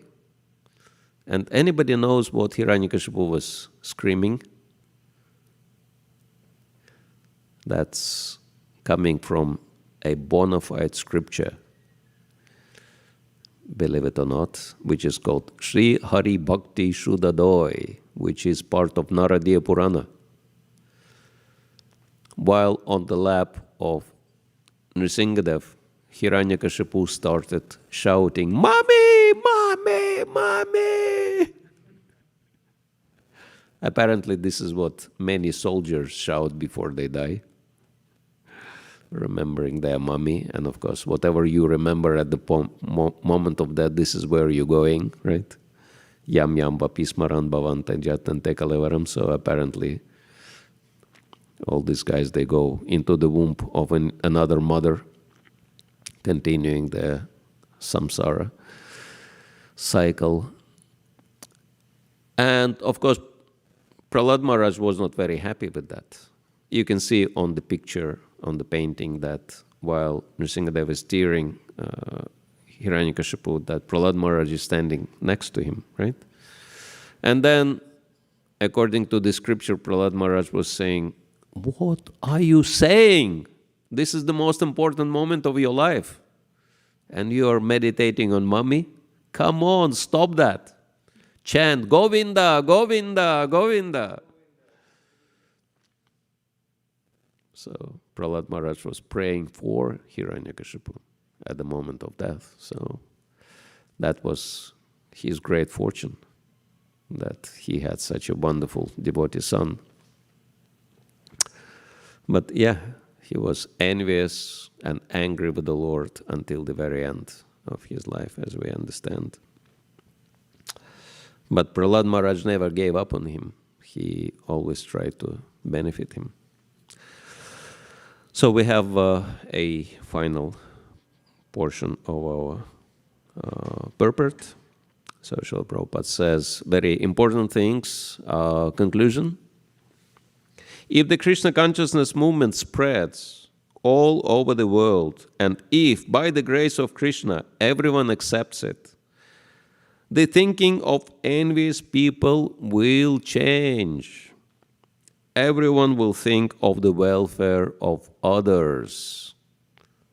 Let me see the show of hands. How many of you would love to live in such a world where there is no envy and everyone is thinking of the welfare of others? So this is what we should be working towards, that we should be making a lot of effort to make that happen. Therefore, Prahlad Maharaj prays, Shivam mithodya. In material activities, everyone is envious of others, but in Krishna consciousness, no one is envious of anyone else. Everyone thinks of the welfare of others. So, that's a little hint that if we are still harboring any jealousy or envy in our hearts, this is the symptom of lacking of Krishna consciousness. That's why we need to be very serious about our own Krishna consciousness, as well as trying to give Krishna consciousness to others. Therefore, Prahlad Maharaj prays that everyone's mind may become gentle by being fixed at the lotus feet of Krishna, bhajata dokshaje. As indicated elsewhere in Srimad Bhagavatam, Savai Mana Krishna Padaravindayo, as advised by Lord Krishna in Bhagavad Gita 1865, Man Manabhava Madbhakta, one should constantly think of the lotus feet of Lord Krishna. Then one's mind will certainly be cleansed. Cheto Darpanamarjanam. Materialists always think of sense gratification, but Prahlad Maharaj prays that the Lord's mercy will change their minds and they will stop thinking of sense gratification. If they think of Krishna always, everything will be all right. Some people argue that if everyone thought of Krishna in that way, the whole universe would be vacated because everyone would go back home, back to Godhead. So we could, I suppose, lock the material world down, right? Because it will not be used anymore.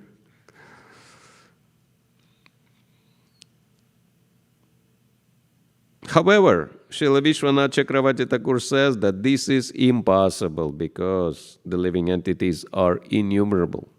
If one set of living entities is actually delivered by the Krishna consciousness movement, another set will fill the entire universe. So there is apparently a long queue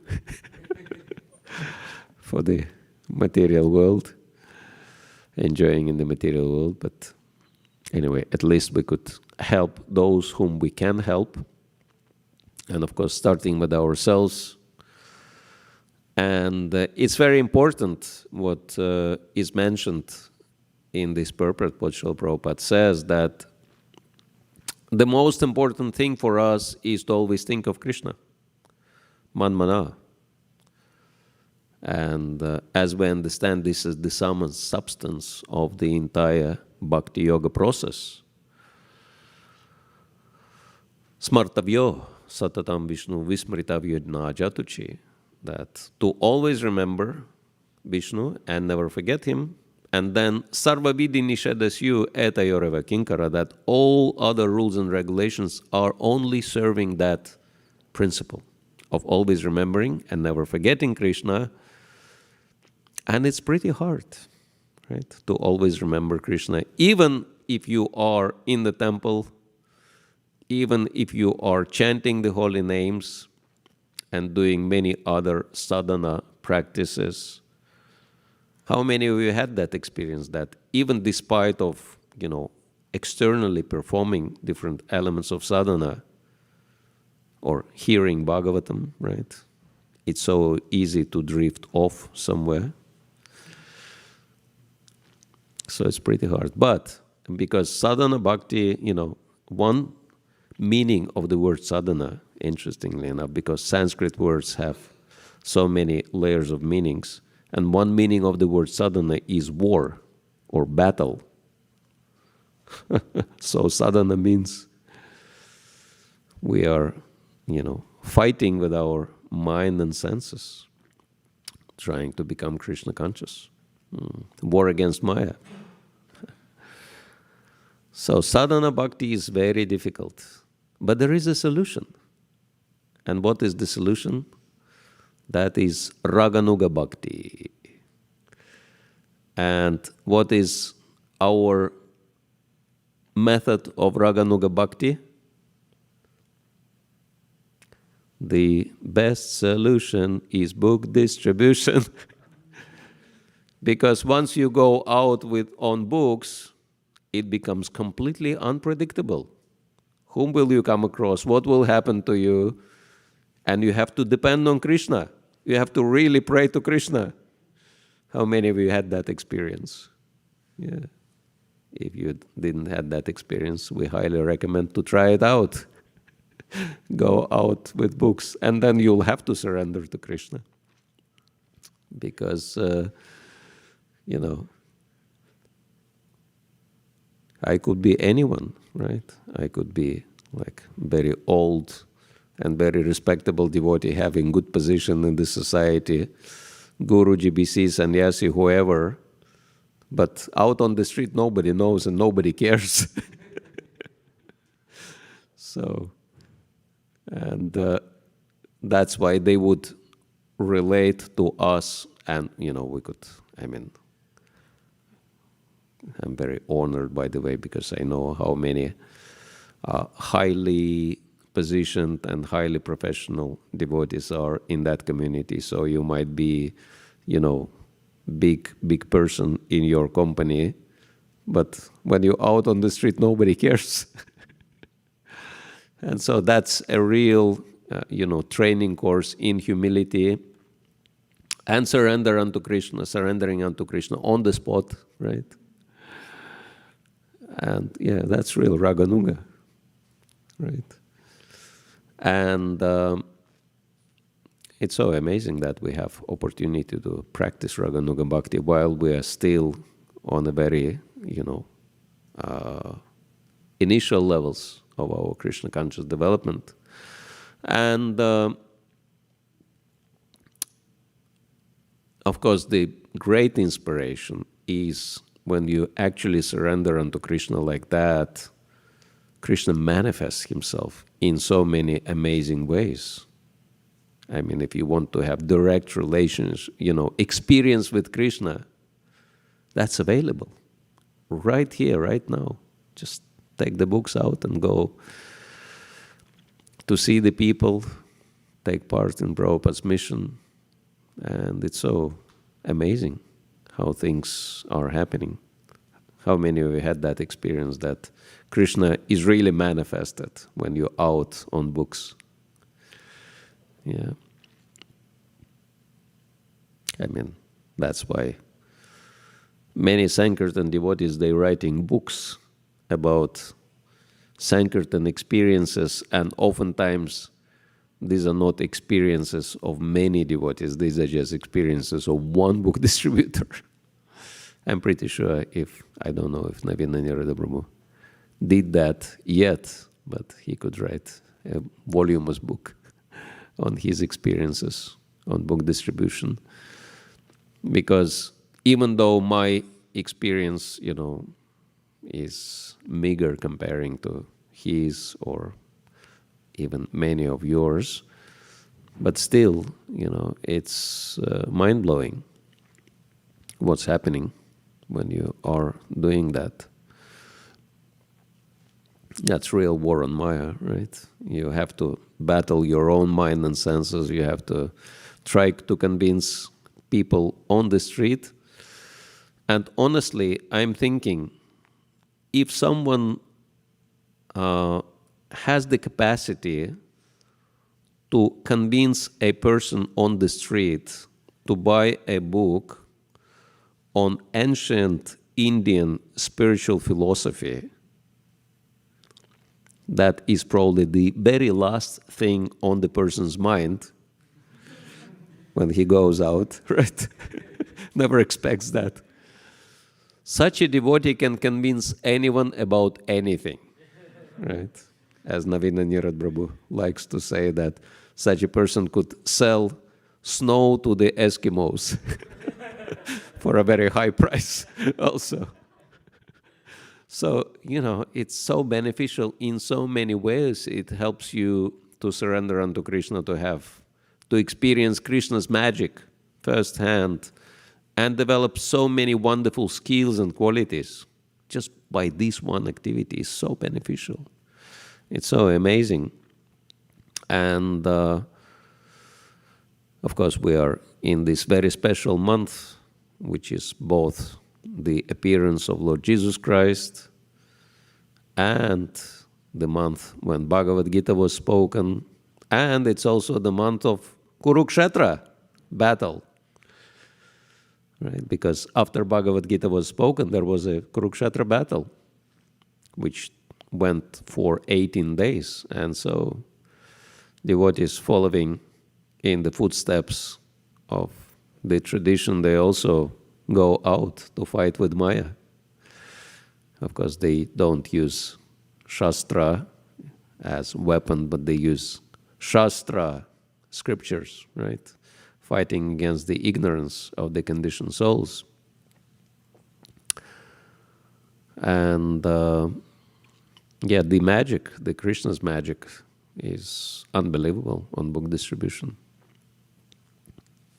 I remember once I was out in Russia, because originally I'm from Russia, and it was middle of the winter, and it was middle of Russia, so it's really cold place, and it was below zero, not only centigrade but Fahrenheit. I think it was at minus 20 centigrade. That would be like minus 5 Fahrenheit or something. Anyway, it was pretty cold and snowing everywhere, and I was distributing books on a parking lot next to the shopping mall.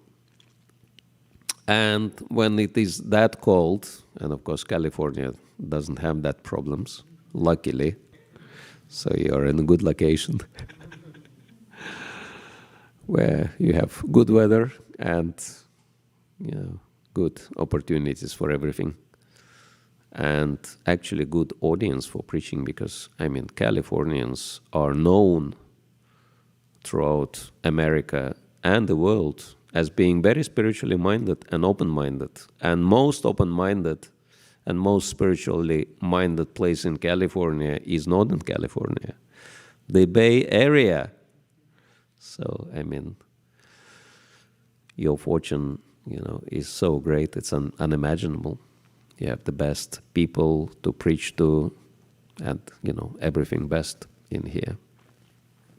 And actually, if you know much, if you know even a little bit about the history of this place, California is always been filled with sacred locations for the Red Indians. And after the Spanish conquered that place, they actually realized it's very sacred. And therefore, you will see that pretty much all the cities and towns there, son something, they would name them after the saints, because they knew these are very special places. San Francisco, San Marino, San Jose, San this, Los Angeles, etc. And it is true. And but other places, they're not so sacred and not so easy to preach at. And so, anyway, I was out in the snow, freezing cold, on this parking lot. But I had huge advantage because, when it is that cold, you cannot really turn the engine off of your car, because if you do that, that's it. There is no chance to restart it again. So that's why the advantage was that all the drivers, all the husbands were sitting in their cars, running the engine and waiting for their families to complete shopping and come back. And so because these guys and, like ladies going out for shopping, that could take quite a while. And so they had to wait for a long time with nothing to do, bored to death. And so they were so happy when I would come and offer them books. And many of them, they were buying books. So it was very good, because they thought, at least I'll have something to do, read this little book or big book while I'm here. And I was very excited. Practically everyone was buying books. And then I came across one family which made that grievous mistake. They just left the car in the parking, and all of them went out for shopping. And then when they came back, they could not restart their engine. And so they were very miserable, in such a cold, they were out. And the man opened the, top of the engine, trying to, to fix it, poking with his screwdriver somewhere. And obviously they were in a lot of distress, and for good, I should be leaving them alone. But for one reason or the other, I thought, let me give them a try and see if they want to buy the books. I don't know why. And so I offered them books, and the man was very, annoyed. He said, what books? Don't you see what's happening here? And I said, well, these books are from God. And he said, if God would help me now, I would buy these books.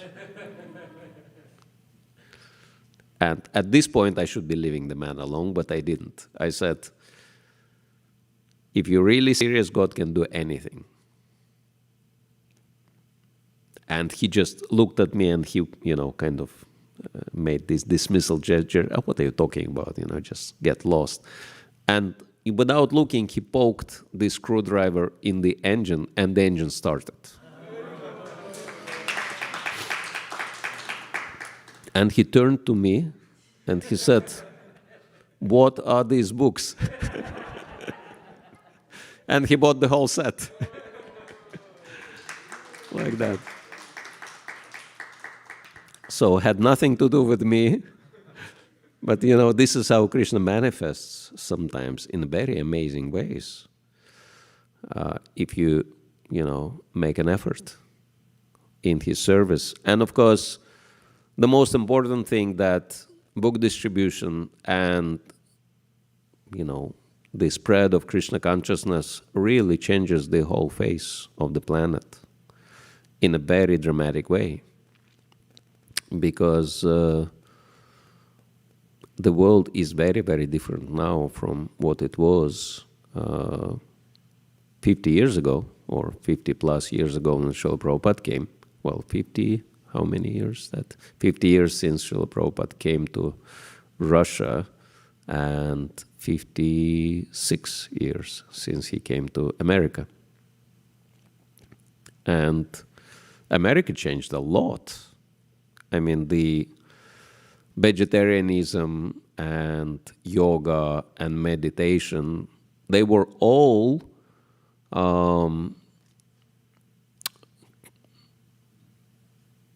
what you call it, practices engaged by some strange guys, cult kind of, followers. They would do all these things. So all these things were considered to be dangerous. But look at what's happening now.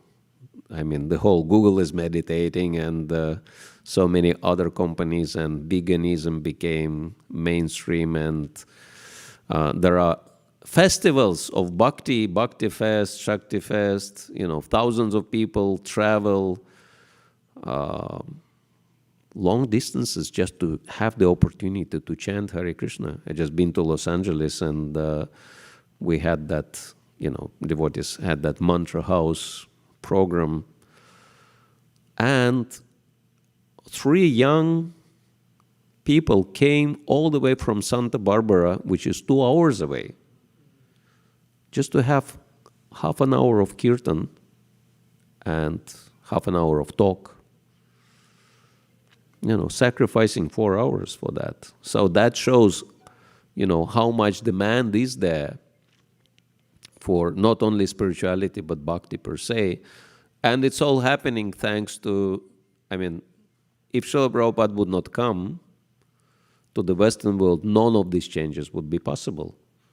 One interesting point is that historically, our Govinda's restaurant in London has been the first still functioning vegetarian restaurant in the entire city of London.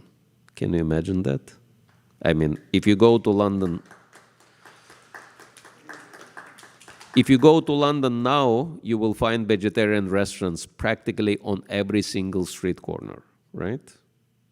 But there have been times when there were no vegetarian restaurants at all. And it all started with Hare Krishnas. So it's just one small example, but there are so many more.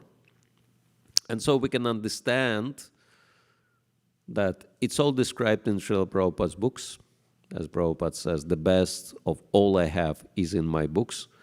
And because people reading the books, then they become devotees, then they become inspired, as all of us in here, right? To follow Krishna conscious practice and take up Srila Prabhupada's mission. That's why we say that books are the basis, right, of the entire movement. And that's why distributing Srila Prabhupada's books is so important. And it's really wonderful that this particular community is thriving based on this principle, highlighted by His Grace Vaisheshika Prabhu, and of course such wonderful devotees as Navina Nirada Prabhu and others. They're giving huge support to that.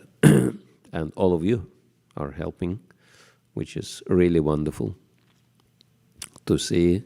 And we only have few days to the marathon, and it gets more and more exciting.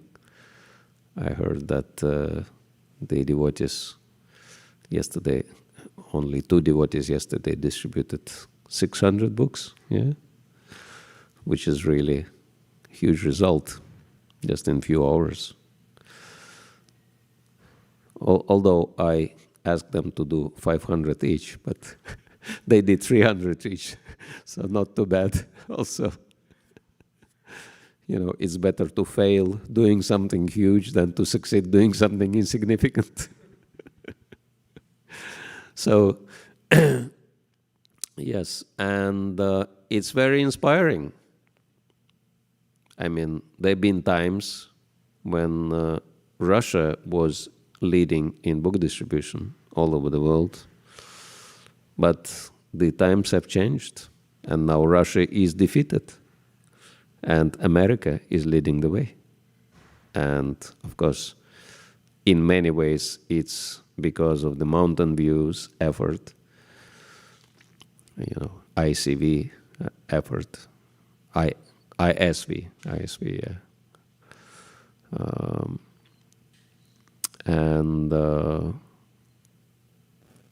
Vaisheshika Prabhu is encouraging everyone to do the acceleration program on book distribution, because it does help.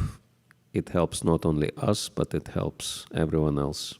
And we can pray, but we can also make an effort, consistent effort, to create a ground for the changes we want to see. Hare Krishna. So let's see if anyone has any comments, like maybe Navin Prabhu wants to say something, questions, suggestions, complaints, corrections, anything you wish to share, reflections.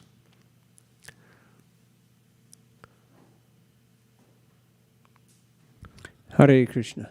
Hare Krishna. Thank you, Maharaj, for sharing your realizations with us. Yesterday I was out in Santa Cruz, and it was quite interesting, two small incidences that I like to mention, and then I want to ask you something.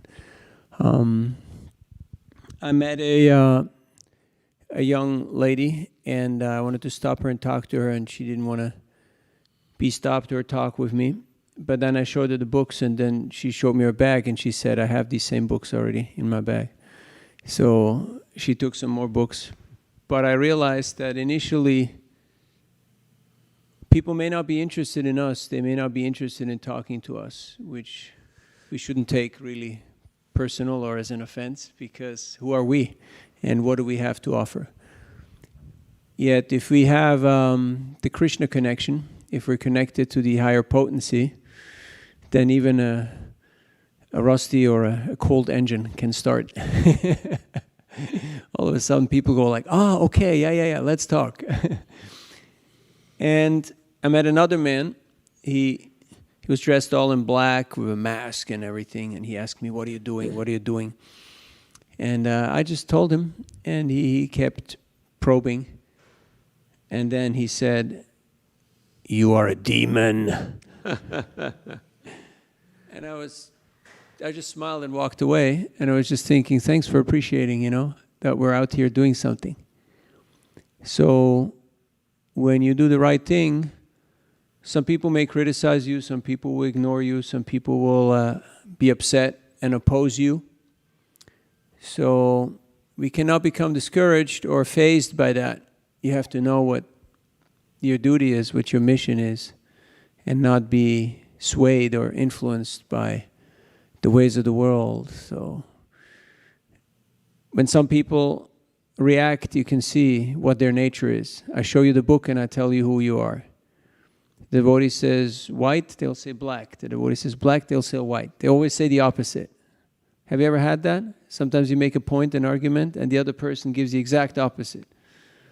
So you know that something's wrong there. There's some flaw in the mindset and the mentality. They always want to oppose. So thank you for choosing that verse. And maybe you can elaborate on your realization. So what's the next step? We distribute a lot of books, and where will that peace and that happiness and that tranquility come from? Yeah. Is it an automatic thing, or do we have to do more than just giving out the books? Or Thank you for that question. So yes, of course, our mission has many stages of development, and books are like textbooks. Like in the school, you give students textbooks, but you cannot expect students to learn just by the textbooks, right? Because, honestly speaking, many people, they open Prabhupada's book, and they don't even open Prabhupada's book, they just read Srimad Bhagavatam, His Divine Grace, A.C. Bhakti Vedanta Swami Prabhupada. Okay, that's not really the book I would be reading. And they put it on the shelf to stay there for quite a while. And so, yes, definitely they need devotee association to move on, to move forward in their Krishna consciousness. That's why many books distributed, but we don't see many people taking up to the practices of Krishna consciousness because they are lacking devotee association. And so that's why some of you might know that I believe after India, the other place with exponential growth in terms of, devotee population, so many people taking up to Krishna consciousness is Russia, Russian-speaking countries. And it is because devotees, they went 2.0. They offering different courses. Personal development courses are very popular, and other courses, business courses, etc., which are very practical and very helpful courses. But they also give people opportunity to interact very closely with devotees and learn practical aspects of Krishna consciousness and start applying them in their lives. And by that, they become devotees in mass. And so I think that's really important to take, to make a next step and take next level of responsibility for cultivating. Like there are so many seeds sown, but unless there is cultivation, all the weeds will prevent the plants, the good plants, from growing, etc. And so, yes, that's something which is still waiting to start happening, at least in this country and in many other Western countries. And California is pretty special because there are many people who are practicing different types of spiritual practices which are very similar to Bhakti, or some of them, they actually do practice Bhakti yoga per se, even though it's coming from some other source. And so, I heard that complaint from devotees in LA, book distributors, that you come across someone with Prabhupada's books and you're trying to explain them philosophy, and then you realize that they understand philosophy better than you. And what do you do then, right? Because they already know too much, even more than maybe some devotees know. So what to do with such people? And apparently in California there are quite a few of those. And my answer is simple, that people know already everything and they already practice. It means they already have some devotion. So what's the next step? Engage them in services. And of course, spiritual people, they tend to be independently thoughtful. So engaging them takes an expertise. So we would have to offer them something which would be exciting for them to take part in. And so, of course, engaging others in devotional service, that's quite a high level. But we would also have to come up to that level if we want to see next, second and third, stages of development of our mission. And lately, yesterday I shared with devotees that I had a meeting with a very interesting personality. He's the Right Reverend. He's a bishop, and he's been the main bishop in the whole of California in Episcopal Church, which is pretty powerful organization, religious organization, even though maybe not that many people follow that church as others, but those who follow, out of 47 presidents of America, 11 belong to Episcopal Church. So it's pretty good chunk of, top-level leadership, they belong to that. And so he's been, bishop for maybe 25 or so years for the whole California. And then at some point he was thinking, and it's pretty advanced spiritual personality, he was thinking that why all these religions, they're always at odds with each other and try to compete with each other. Why can't we unite and work in the same direction?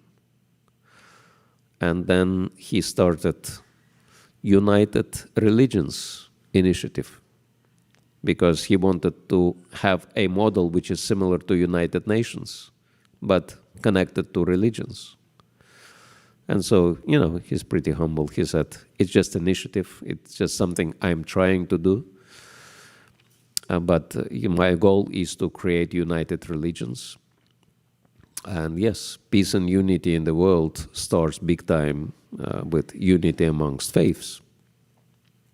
When we understand we have nothing to, compete for, but we could, help each other in making the world God conscious, as Prabhupada would say. And, he achieved astounding results. I mean, there are more than 1,000 branches of URI on the planet. And, they call them circles, cooperation circles, CCs. And there are 19 cities in the Bay Area, and they have, in 16 of those 90s, they have cooperation circles. And the cooperation circle, he started personally in San Francisco because he's based in San Marino. He gathered 800 religions in that cooperation circle. And they're all actively participating. And so he is doing massive projects in San Francisco.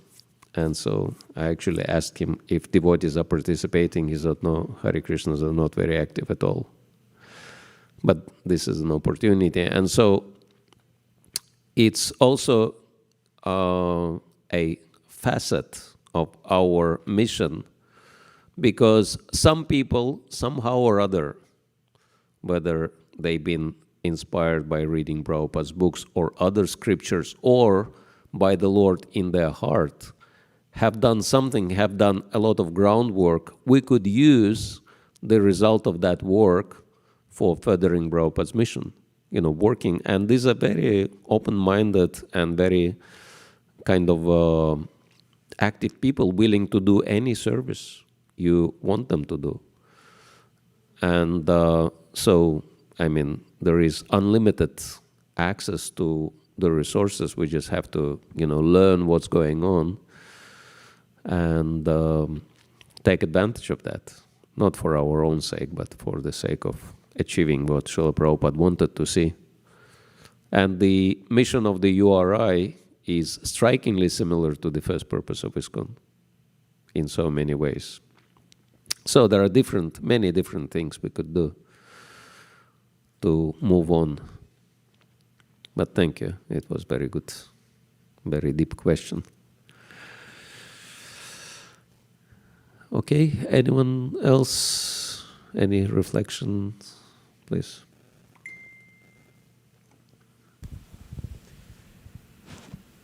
So, Hare Krishna Maharaj. The purport talks about envy. So does envy go away on its own as you perform bhakti and as you chant, or does it require separate endeavor? Well, as we said, nothing is happening automatically. Everything requires effort from our part. And, if we make enough endeavor, then Krishna can also show his mercy. But unless we make an effort, nothing will be happening automatically, right? Srila Prabhupada gives example that lion is the king of jungles, but it doesn't mean that food automatically comes into his mouth. Even lion has to do the legwork, run around for his food, right? Despite of being the king. So that is very clear indication that all of us have to make effort in every respect if we want to see the results. And of course, yes, that what is the greatest antidote for envy? and that is, of course, compassion. And that's why we have to make consistent effort to develop our compassion. And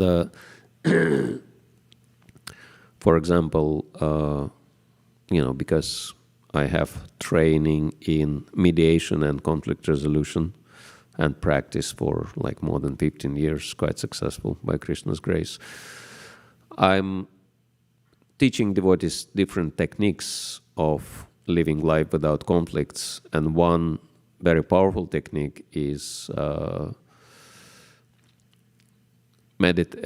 compassion exercise, they call it, or meditation, compassion meditation, which is very popular, and it's in line with all our principles and the golden rule. And so, we could do these kind of things, which are in line with our practices to deepen our Krishna consciousness and become established in goodness. Because all these things, envy and competitiveness, they are the features of the lower modes, ignorance and passion. And that's why Bhagavatam says, Tadarajas tamo bhava kamalobadeshye chitaitara navitha stitam sattve prasidati, right? That when the modes of passion and ignorance are subdued, and the resultant manifestations of those modes, which are kama and lobha, lust and greed, are eliminated, then one becomes established in the mode of goodness, right? And becomes enlightened.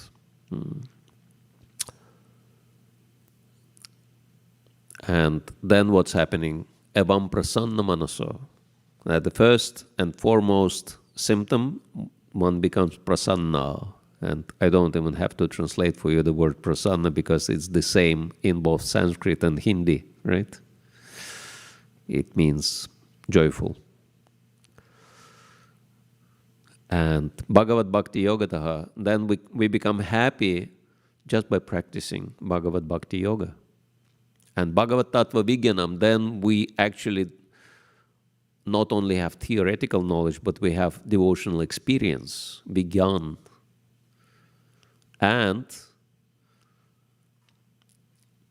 Bhagavad Tattva Vijnanam Drishta Evatmanishvare, right? Then we can actually see the Lord.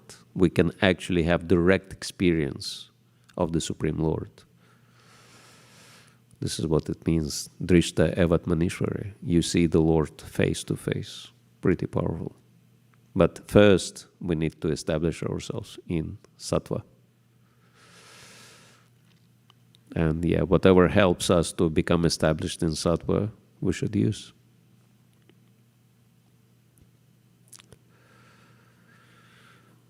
Of course, Indian community is pretty sattvic by nature anyway. Much more sattvic than Western community, but still, there could be some, residues of passion and ignorance, which can be an obstacle on our spiritual path. Thank you. Hare Krishna. So, a few more minutes, if you want to share reflections. Yes? Maharaj? Okay, online? Okay. Hare Krishna Maharaj, I really like the point when we face difficulty in focusing on Krishna, that is sadhana bhakti. It's like a battle. So we can go out, that is practical. We can do raga nuga bhakti and we have to surrender to Krishna because we don't know, it's a great unknown, what's going to happen. But Krishna always manifests himself in so many ways. There was a time we went to a festival, that was the second day, it was in Mountain View, Art and Wine Festival. There were not so many people, there were very few. I mean, we were expecting much more people. But there I met one person, who was really looking for books. and we had prasadam. He really enjoyed the prasadam, and he's here today with us. Wow. He's Ardalan. He's Haribo! Welcome. So I met another lady. She used to practice bhakti yoga. She had done Vedanta studies for 5 years. So I showed her Bhagavatam, and she immediately took the whole set, and she donated immediately on the spot. So I met few people, but then Krishna manifests himself in so many wonderful ways.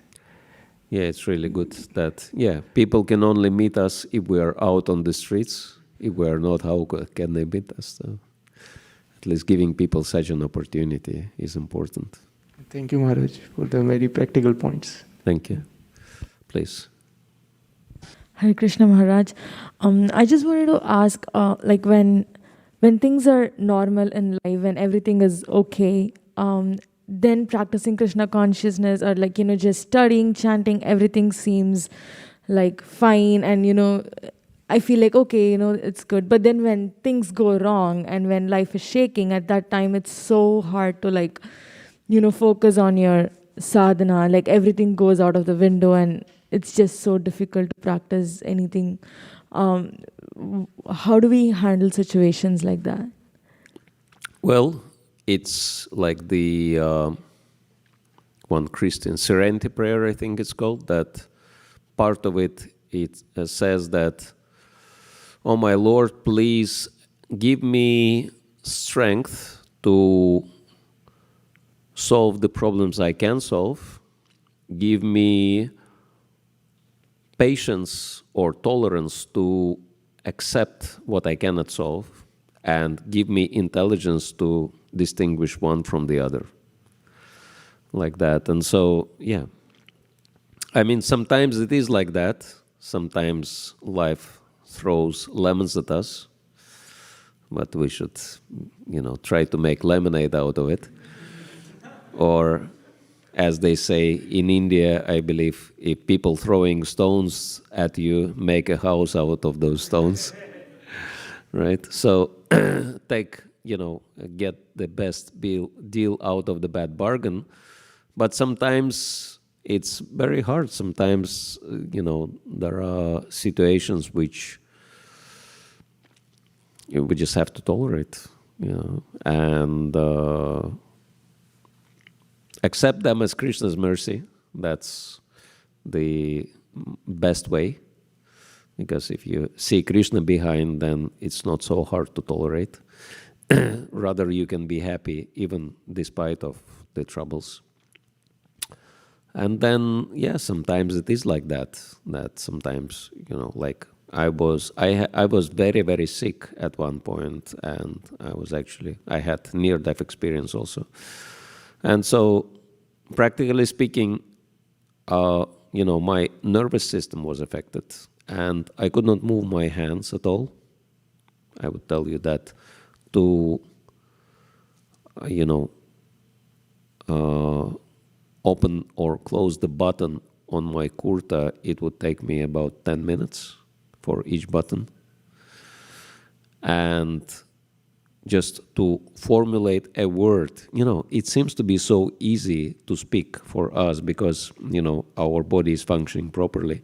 But at that time, I had to really struggle to say one word.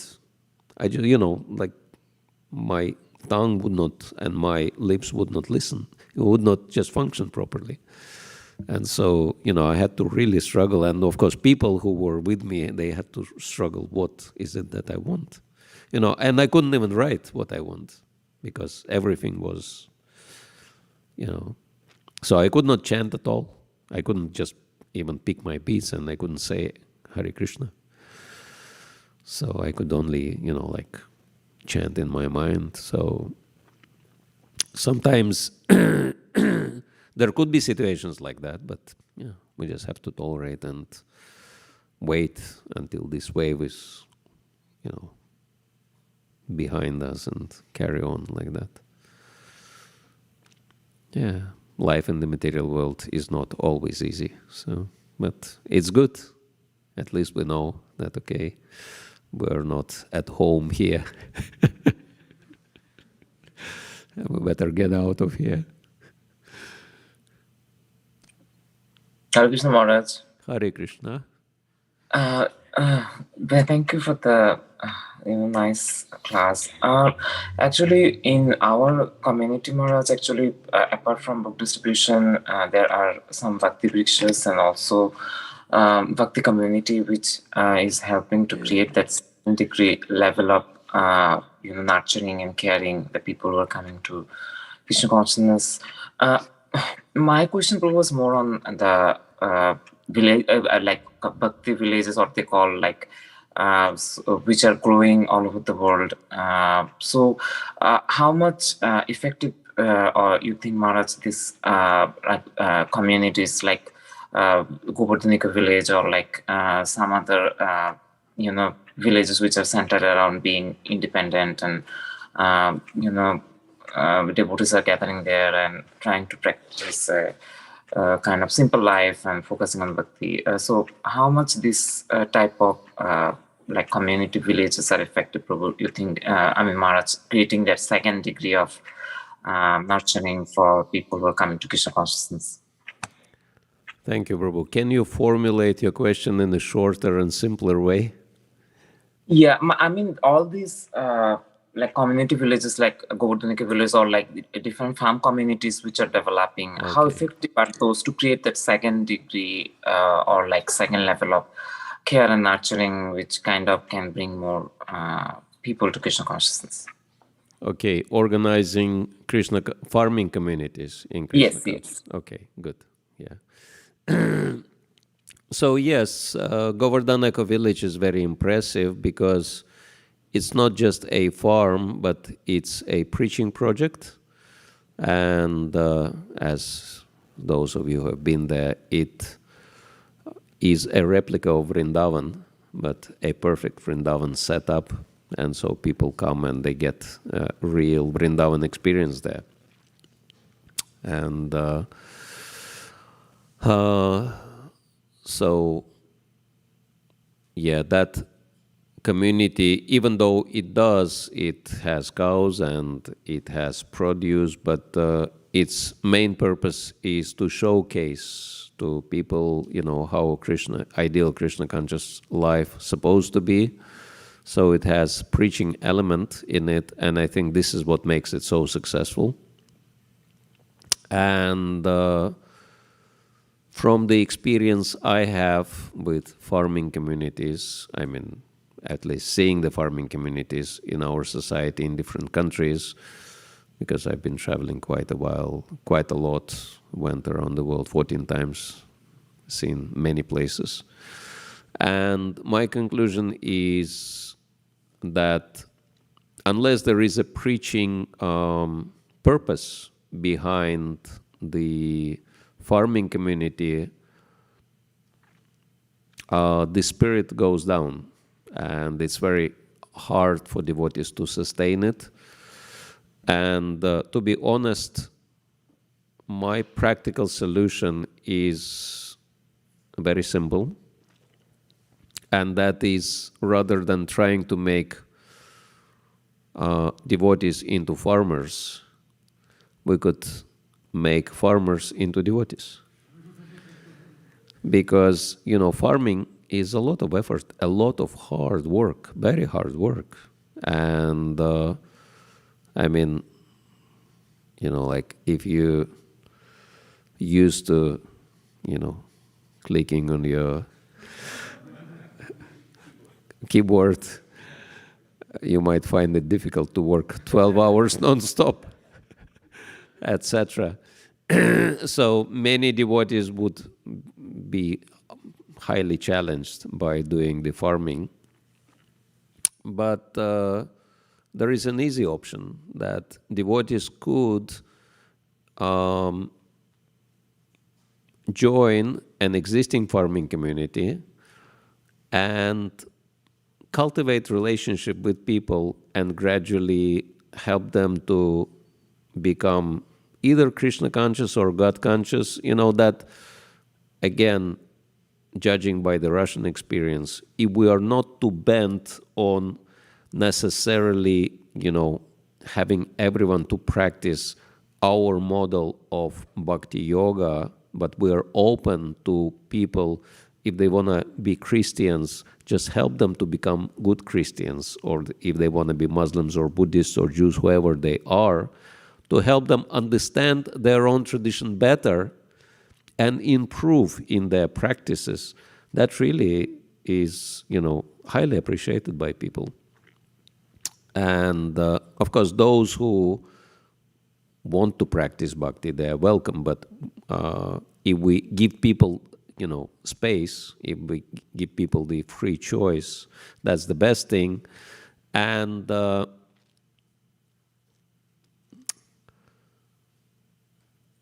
actually, there are many, many facets to that question. One is cow protection, and it's like I have my friend Ajita Prabhu in Australia at New Govardhan, and it's one of the largest farming communities in there, and he loves cows.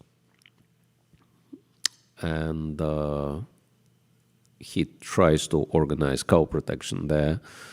But he says there are many, many questions which we still have to find answer for. And one is, how do we sustain cow protection and make it financially profitable? Because many, many farmers, they love their cows. But because they cannot figure it out how to make it profitable without, sending cows to the slaughterhouse, they're doing that. And they're telling us openly, just give us the business model, how to make our farms profitable. We'll never send a single cow to the slaughterhouse, and we'll be taking care of them for life, like that. And so devotees are working on that model. Yeah, so, but another one, there are many, many, and farmers, they tend to be very simple people, and very open-minded and very personal by nature. So it's not very hard to inspire them in spiritual practices if you give them good association. And so basically speaking, few couples in a village would be enough to make the whole village Krishna conscious, and they would be doing everything. And devotees, I think it's really good for devotees to know some practical things, practical Vedic disciplines like Ayurveda, astrology, yoga, Vastu, and help with those, because people always need these things. And through these things, they can appreciate Krishna consciousness, and they would take up to spiritual practices.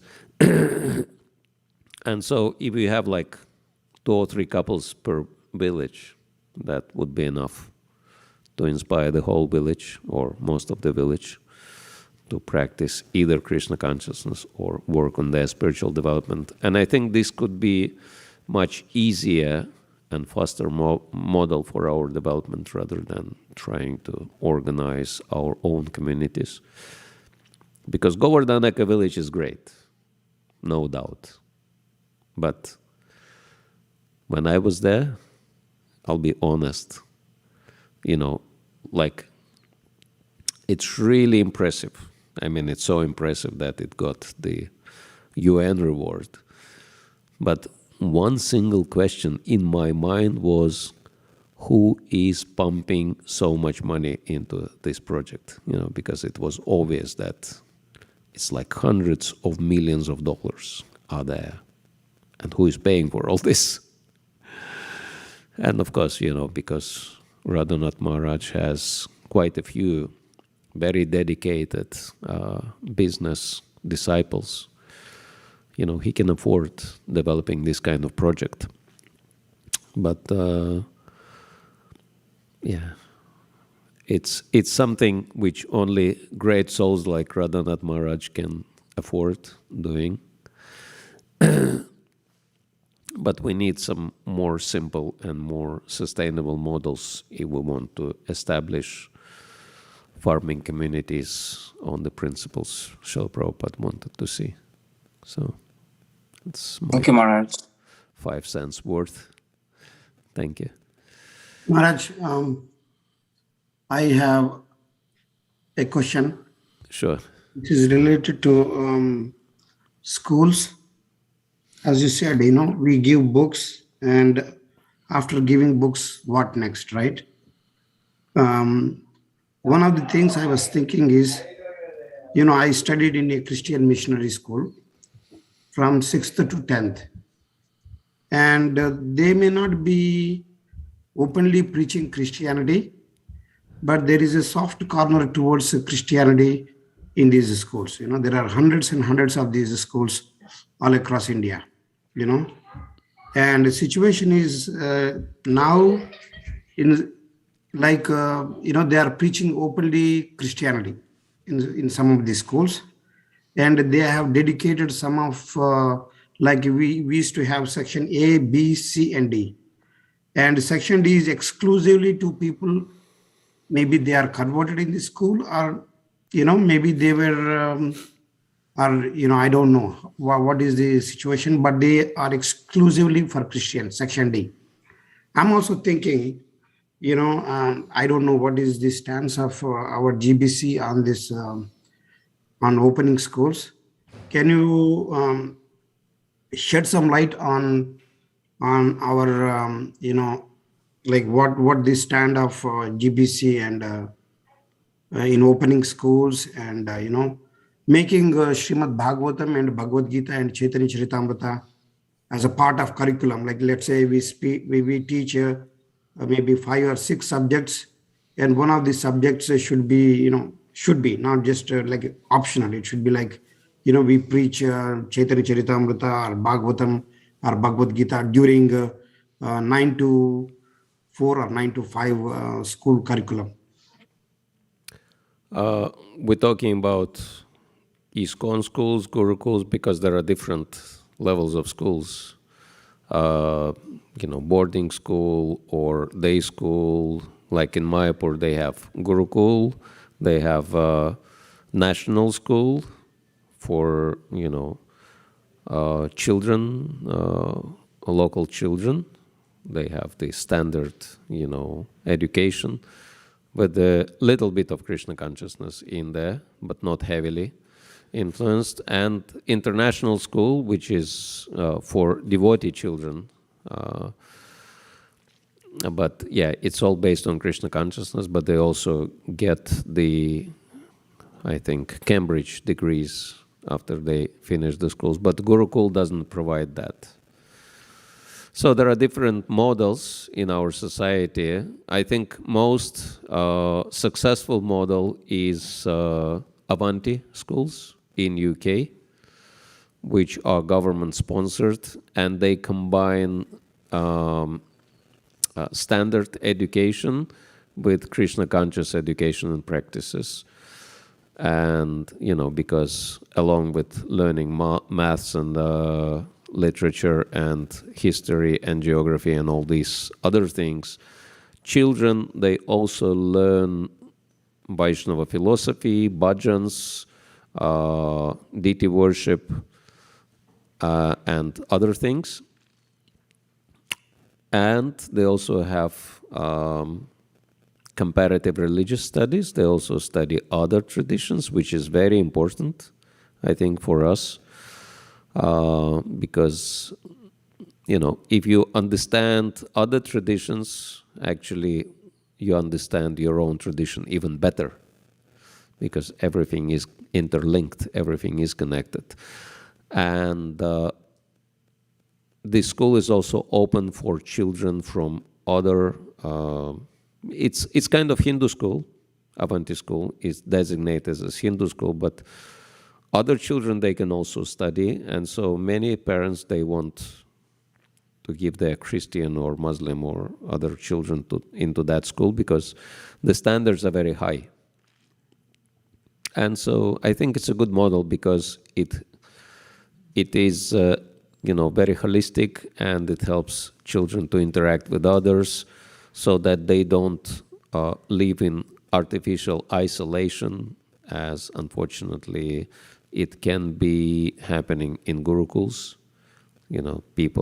Children only surrounded by Krishna conscious environment, but they are not at all ready to face the world. And so it becomes a huge shock for them once they finish the education, because they expect everyone to be a devotee, to act like a devotee, but then they face other people and they don't know what to do, etc. So, yeah, these are different factors to consider. But, from my personal standpoint, Avanti schools are best. And I'm not saying that because I lived in UK for a few years and have second nationality as British, so I'm not partial in that regard, because I don't know any other model which is that good, that effective.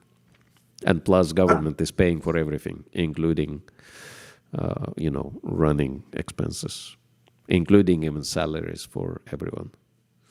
Devotees can teach Krishna consciousness and get paid by the government. So what could be better? This is exactly the same model which the Christian schools are doing in India. Most of them get paid by the government. And are we planning to replicate this model, Maharaj, in India by any chance? And also the rest of the world? Well, besides Avanti school, I don't know any other school which is, there is boarding school in Alachua, which is also government funded, but I don't know many other models. It's very few. There are a few smaller kind of projects. The government is willing to pay if it is organized in such a way that children are learning standard, subjects in the school, and it's adhering to government's regulations. Government is willing to pay also. So there are many different models like that. So you can look at all these models and see which one is more practical and more effective. Thank you, Maharaj. Hare Krishna. All right. What's our time limit? We're supposed to finish now? Yeah, 10 o'clock. We were supposed to finish 10 minutes ago. Okay. So thank you all very much for your kind attention. And please let me know if I can do any service for you while I'm here. Only one extra day besides today. But it's been a great pleasure to have all of your association, and please share your blessings so that I could serve devotees in other communities as well. Grantaraj Srimad Bhagavatam ki jai, Srila Prabhupada ki jai. And I almost forgot, there is one special blessing, especially for those of you who are doing an effort to serve Srila Prabhupada in his mission. I got one special gift from one of Srila Prabhupada's disciples, and that is kurta worn by Srila Prabhupada personally in early 70s. And, everything which is coming in touch with pure devotee becomes charged by his devotional energy.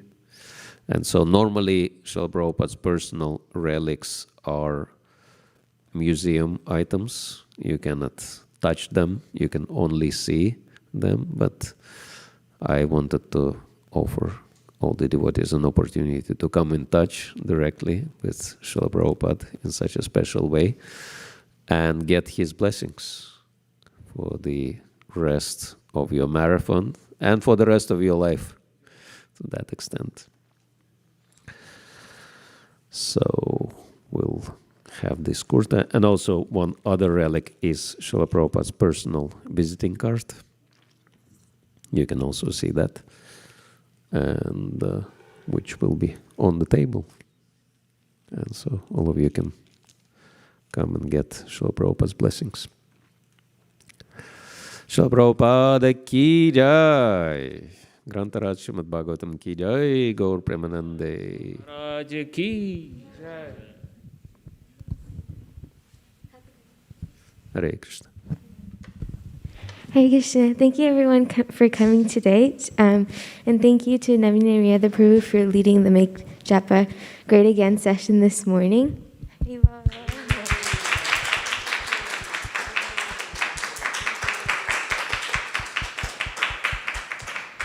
And thank you, Maharaj, for giving such a beautiful Bhagavatam class as well.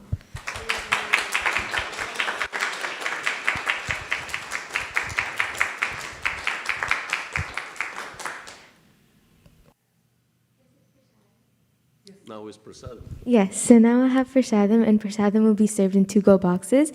And today's prasadam was cooked by Hansa Priya Mataji's. Thank you.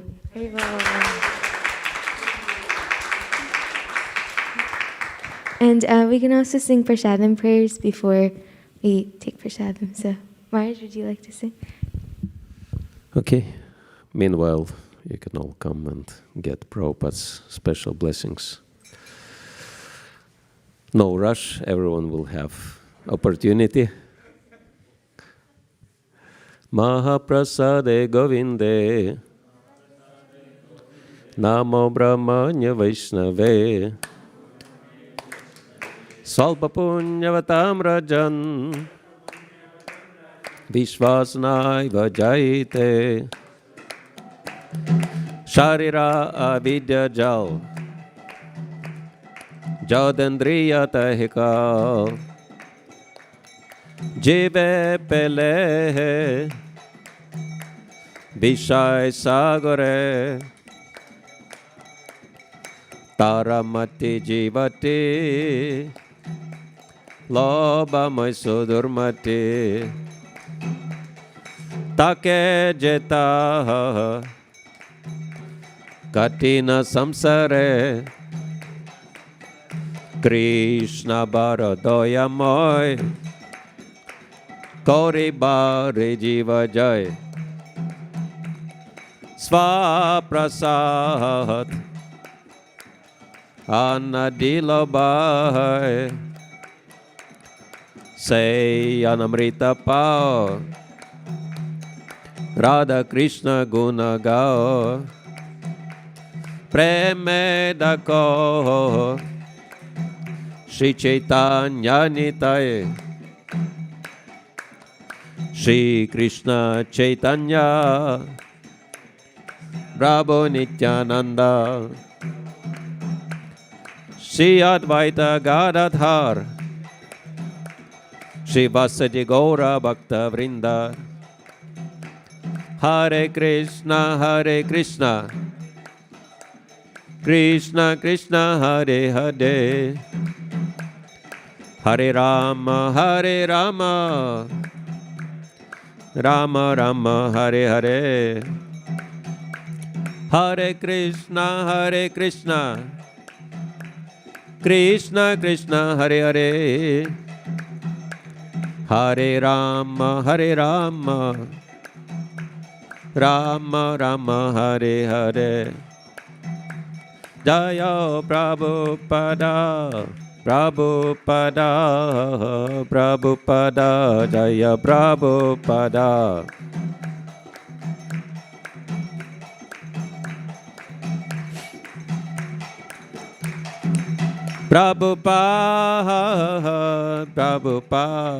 Prabhupada Jai Prabhupada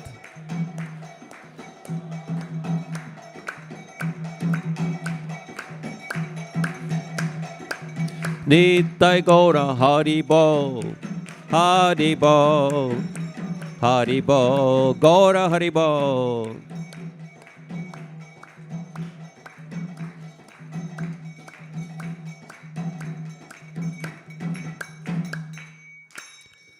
Nitai Gaur Premanand